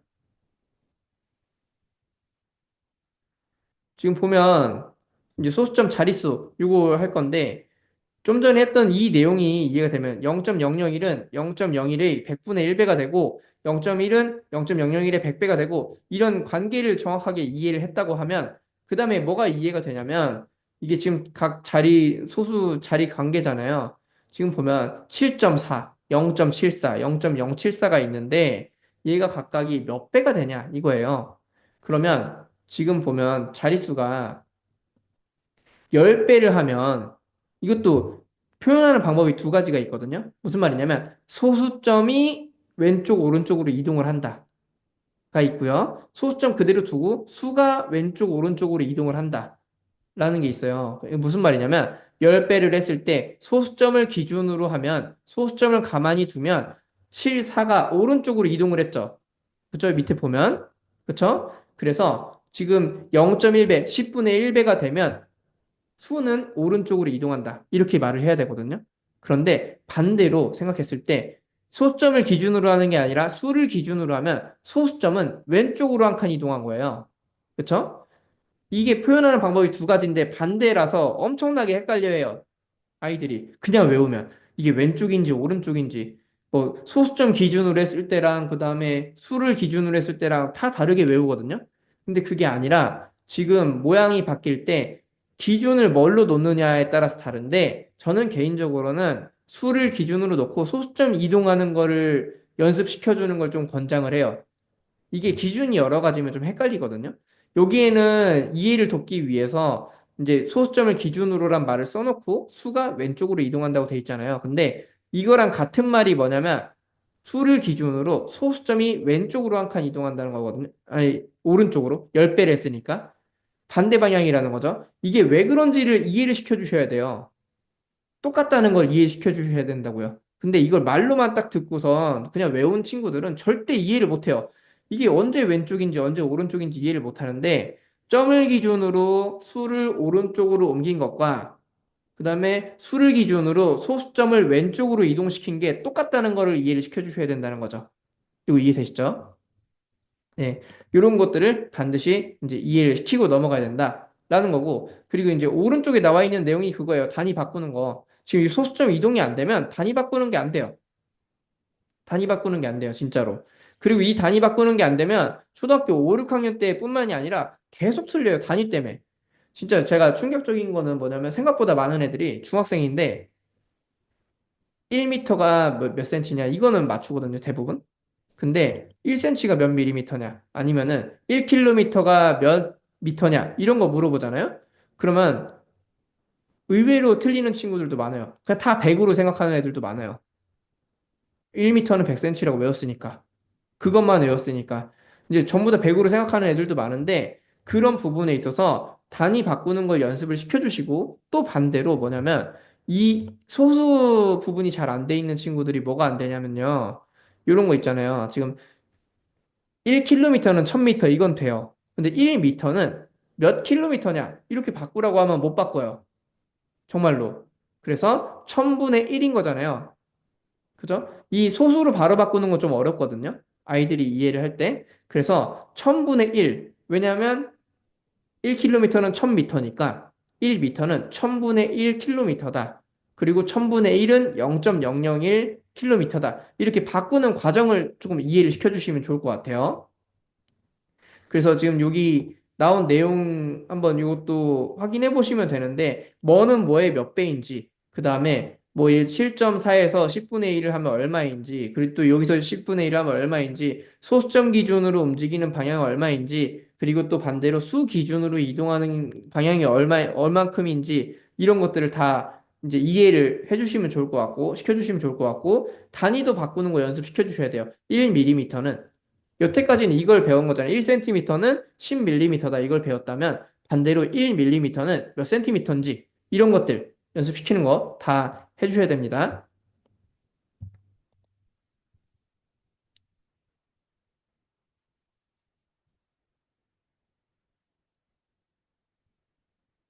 그리고 실제로 계산하는 방법인데요. 이제 덧셈을 계산을 할 거예요. 소수의 덧셈. 근데 이 자연수의 덧셈이랑 똑같아요. 그리고 아까 분수, 제가 단위 분수 얘기했던 거랑 똑같습니다. 무슨 말이냐면 첫 번째 방법이 지금 보면은 이렇게 지금 요게 무슨 그림이냐면요. 여기 방법 첫 번째가 무슨 그림이냐면 5.4에서 얼마를 더했을 때, 그러니까 2.3을 더하면 7.7이 되는데, 이걸 이제 설명하는 과정이, 중간 과정이 이거예요. 여기서 자연수 부분 2와 그다음 소수 부분 0.3을 따로따로 더한다는 거예요. 지금 이 내용이. 5.4에서 2.3을 더했을 때 얼마가 되냐. 이걸 이제 푸는 과정에서 왼쪽에 있는 그림은 자연수 부분 따로 소수 부분 따로 더했다는 소리예요. 그래서 자연수 부분 2를 더하면 7.4가 되고 여기서 0.3을 더하면 7.7이 된다. 이렇게 푸는 방법이 있다. 라는 내용인 거고요. 그리고 아까 단위 분수 설명할 때 소수점 이야기했던 것 중에 하나 뭐냐면 5.4는 0.1이 54개가 있는 거고요. 2.3은 0.1이 23개가 있어요. 그래서 더하면 77개가 있잖아요. 0.1이 77개가 있는 수가 뭐냐? 이게 7.7이다. 라는 거죠. 이런 식으로 푸는 방법. 그럼 방법 2번으로 풀면 이건 뭐냐면 자연수의 덧셈과 똑같죠. 그러니까 54 더하기 23은 77. 이 계산에서 이제 0.1이 77개니까 7.7이 된다. 라는 설명인 거예요. 그리고 받아올림이 지금 없는 경우에, 물론 있는 경우도 2번 방법 다 되고 다 되거든요. 받아올림이 있는 경우도. 그런데 없는 경우에 뭐 이렇게 나와 있고, 그 다음에 받아올림이 있으면 세로 계산을 만약에 한다고 쳐봐요. 그러면 이것도 지금 앞에서 했던 거랑 마찬가지인데, 보세요. 5.4가 뭐였죠? 0.1이 몇 개? 54개. 얘는 2.9는 0.1이 29개. 결국에는 54와 29를 더한 다음에 이게 0.1의 개수니까 소수점 첫째 자리 찍어주면 된다는 거예요. 그쵸? 그리고 이 방법 자체가 소수점 그대로 내려오고 그리고 나서 이제 자연수 덧셈과 똑같이 계산해주면 된다는 거죠. 소수점은 그대로 내려오고 54 더하기 29를 계산한 것과 같은 방법으로 하면 된다. 라는 내용인 거고요. 뺄셈도 마찬가지. 뺄셈도 지금 첫 번째 방법은 1.1을 뺐을 때 1을 먼저 빼고 0.1을 뺀다는 소리예요. 그러면 1을 빼면 1.4, 1.4에서 0.1 빼면 1.3. 근데 지금 요거 그 보면은 0.1을 기준으로 했을 때도 방법 똑같죠. 좀 전에 했던 거랑 덧셈 뺄셈만 자연수의 덧셈 뺄셈만 되면 소수의 덧셈 뺄셈도 똑같다. 그리고 두 번째 방법은 실제로 계산을 할 때 많이 이용은 안 할 수도 있어요. 근데 원리를 이해를 할 때는 정말 중요한 내용이거든요. 실제 계산은 대부분 요 세로셈으로 하겠죠. 그렇죠? 근데 이 세로셈을 왜 이렇게 계산을 하느냐? 자연수의 덧셈 뺄셈과 똑같이 하느냐? 그 원리, 이유가 이건 거예요. 요거 0.1이 몇 개가 있냐? 그래서 얘는 0.1이 85개, 0.1이 57개. 그러면 82, 85 빼기 57을 계산한 거가 0.1의 개수가 된다는 거죠. 28이 0.1의 개수가 되는 거니까 0.1이 28개인 거니까 2.8이 되는 거고 소수점은 그대로 찍으면 된다.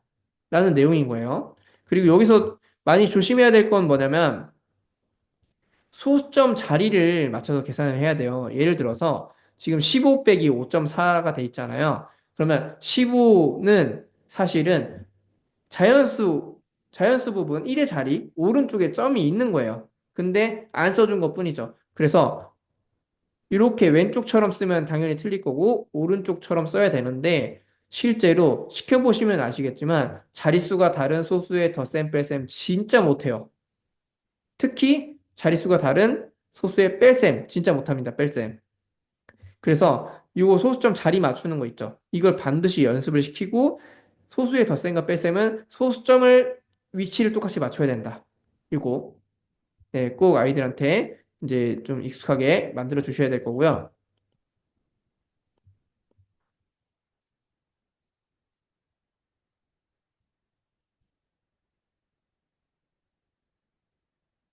그 다음에 이거는 사실은 똑같아요. 원리가 똑같기 때문에 따로 배울 필요가 없는 건데 이해를 하고 있다면 이게 무슨 차이가 있는 거냐면 앞에는 소수 한 자릿수였다면 여기 소수 두 자릿수인 것밖에 차이가 없거든요. 그럼 0.67은 여기에서 1.12를 더한다고 하면은 1을 더하고 0.12를 더한다는 소리예요. 그리고 두 번째 방법은 0.01이 67개 있고 0.01이 112개가 있는 거죠. 그래서 더했을 때 이제 계산을 한다, 이렇게 한다라는 얘기고요. 그다음 바다 올림이 있는 경우 이것도 마찬가지예요. 자연수 계산이랑 똑같죠. 두 번째 자리 점 찍는데 사실은 1.36 더하기 2.59는 136 더하기 259를 계산한 다음에 소수점 자리 똑같이 내려 찍으면 돼요. 그쵸? 그래서 어렵지 않을 거예요, 사실은. 그리고 이것도 마찬가지인데 차이점이 뭐냐? 소수점 자리만 맞춰서 찍으면 된다. 뺄셈은 어차피 마찬가지일 거고 지금 보면은 5 빼기 1.45 이런 것처럼 자릿수가 다른 것들 있죠. 다른 것들도 소수점 자리를 맞추고 그리고 뒤에 안 써 있는 것들은 0, 0이 원래 있는 거다. 그래서 얘는 뭐냐면 그냥 5가 아니라요. 0.01이 500개 있다. 라고 생각을 해주셔야 돼요. 그래서 500 빼기 145를 계산한 다음에 그 다음에 계산하고 나서 자릿수, 소수점 자릿수를 맞춰서 찍는다. 원칙은 똑같죠. 그런데 소수점 자리 바꾸는 연습을 시켜주셔야 된다는 거예요. 5를 5.00으로 바꾸는 거. 이거 이해되시죠? 이게 되면은 그냥 자연수 계산이랑 똑같아요. 이것까지 바꾸면 그냥 500 빼기 145. 그리고 우리가 아까 이야기했던 원칙 똑같죠? 자연수 뺄셈 계산한 다음에 소수점 자리만 맞춰서 찍으면 된다. 근데 소수점 자릿수가 다른 경우에 문제가 되는데 이것도 마찬가지로 소수점 자릿수를 맞춰줘야 된다. 지금 빼지는 수, 이 빼는 수가 이게 1.45 소수점 두 자리니까 5도 소수점 두 자리인 5.00으로 바꿔줘야 된다. 라는 거예요. 아까 분수 계산했을 때는 사실은 분수가 더 뒤에 나오는 거죠. 근데 분수 계산했을 때 이제 저기 뭐냐 분모 같은 분수는 더 앞에 나오고 분수 계산했을 때는 분모를 지금 작은 거에서 큰 거를 뺐을 때 예를 들면은 뭐 2와 5분의 2 빼기 5분의 3 이런 거 계산했을 때 앞에 대분수 부분에서 1을 빌려왔잖아요. 그죠? 빌려와서 1과 5분의 2에서 5분의 3을 빼준 이 값을 계산하는 것과 마찬가지로 얘도 그냥 5에서 자릿수가 다른데 뒤에 점 00을 써준 순간 500 빼기 145로 똑같이 적용이 된다. 라는 거를 이제 말씀을 드리는 거예요. 그래서 이렇게 계산하는 방법을 다양하게 뭐 두 가지 방법이라고 돼 있는데 앞에서 설명했던 거고, 그 다음에 뭐 받아 올림이 있는 경우, 없는 경우, 사실 이거 따로 적어 놓은 이유는 뭐냐면요. 똑같다는 거를 아이들이 인지를 하게 해주셔야 돼요. 똑같다. 받아 올림이 있든 없든 우리가 계산을 했을 때 자연수의 계산과 똑같고 그 방법 자체나 원리가 똑같다. 라는 거를 반드시 이해를 시켜주셔야 된다. 라고 생각하시면 될 것 같아요. 일단 오늘 수업 내용은 여기까지 하는 걸로 하고요.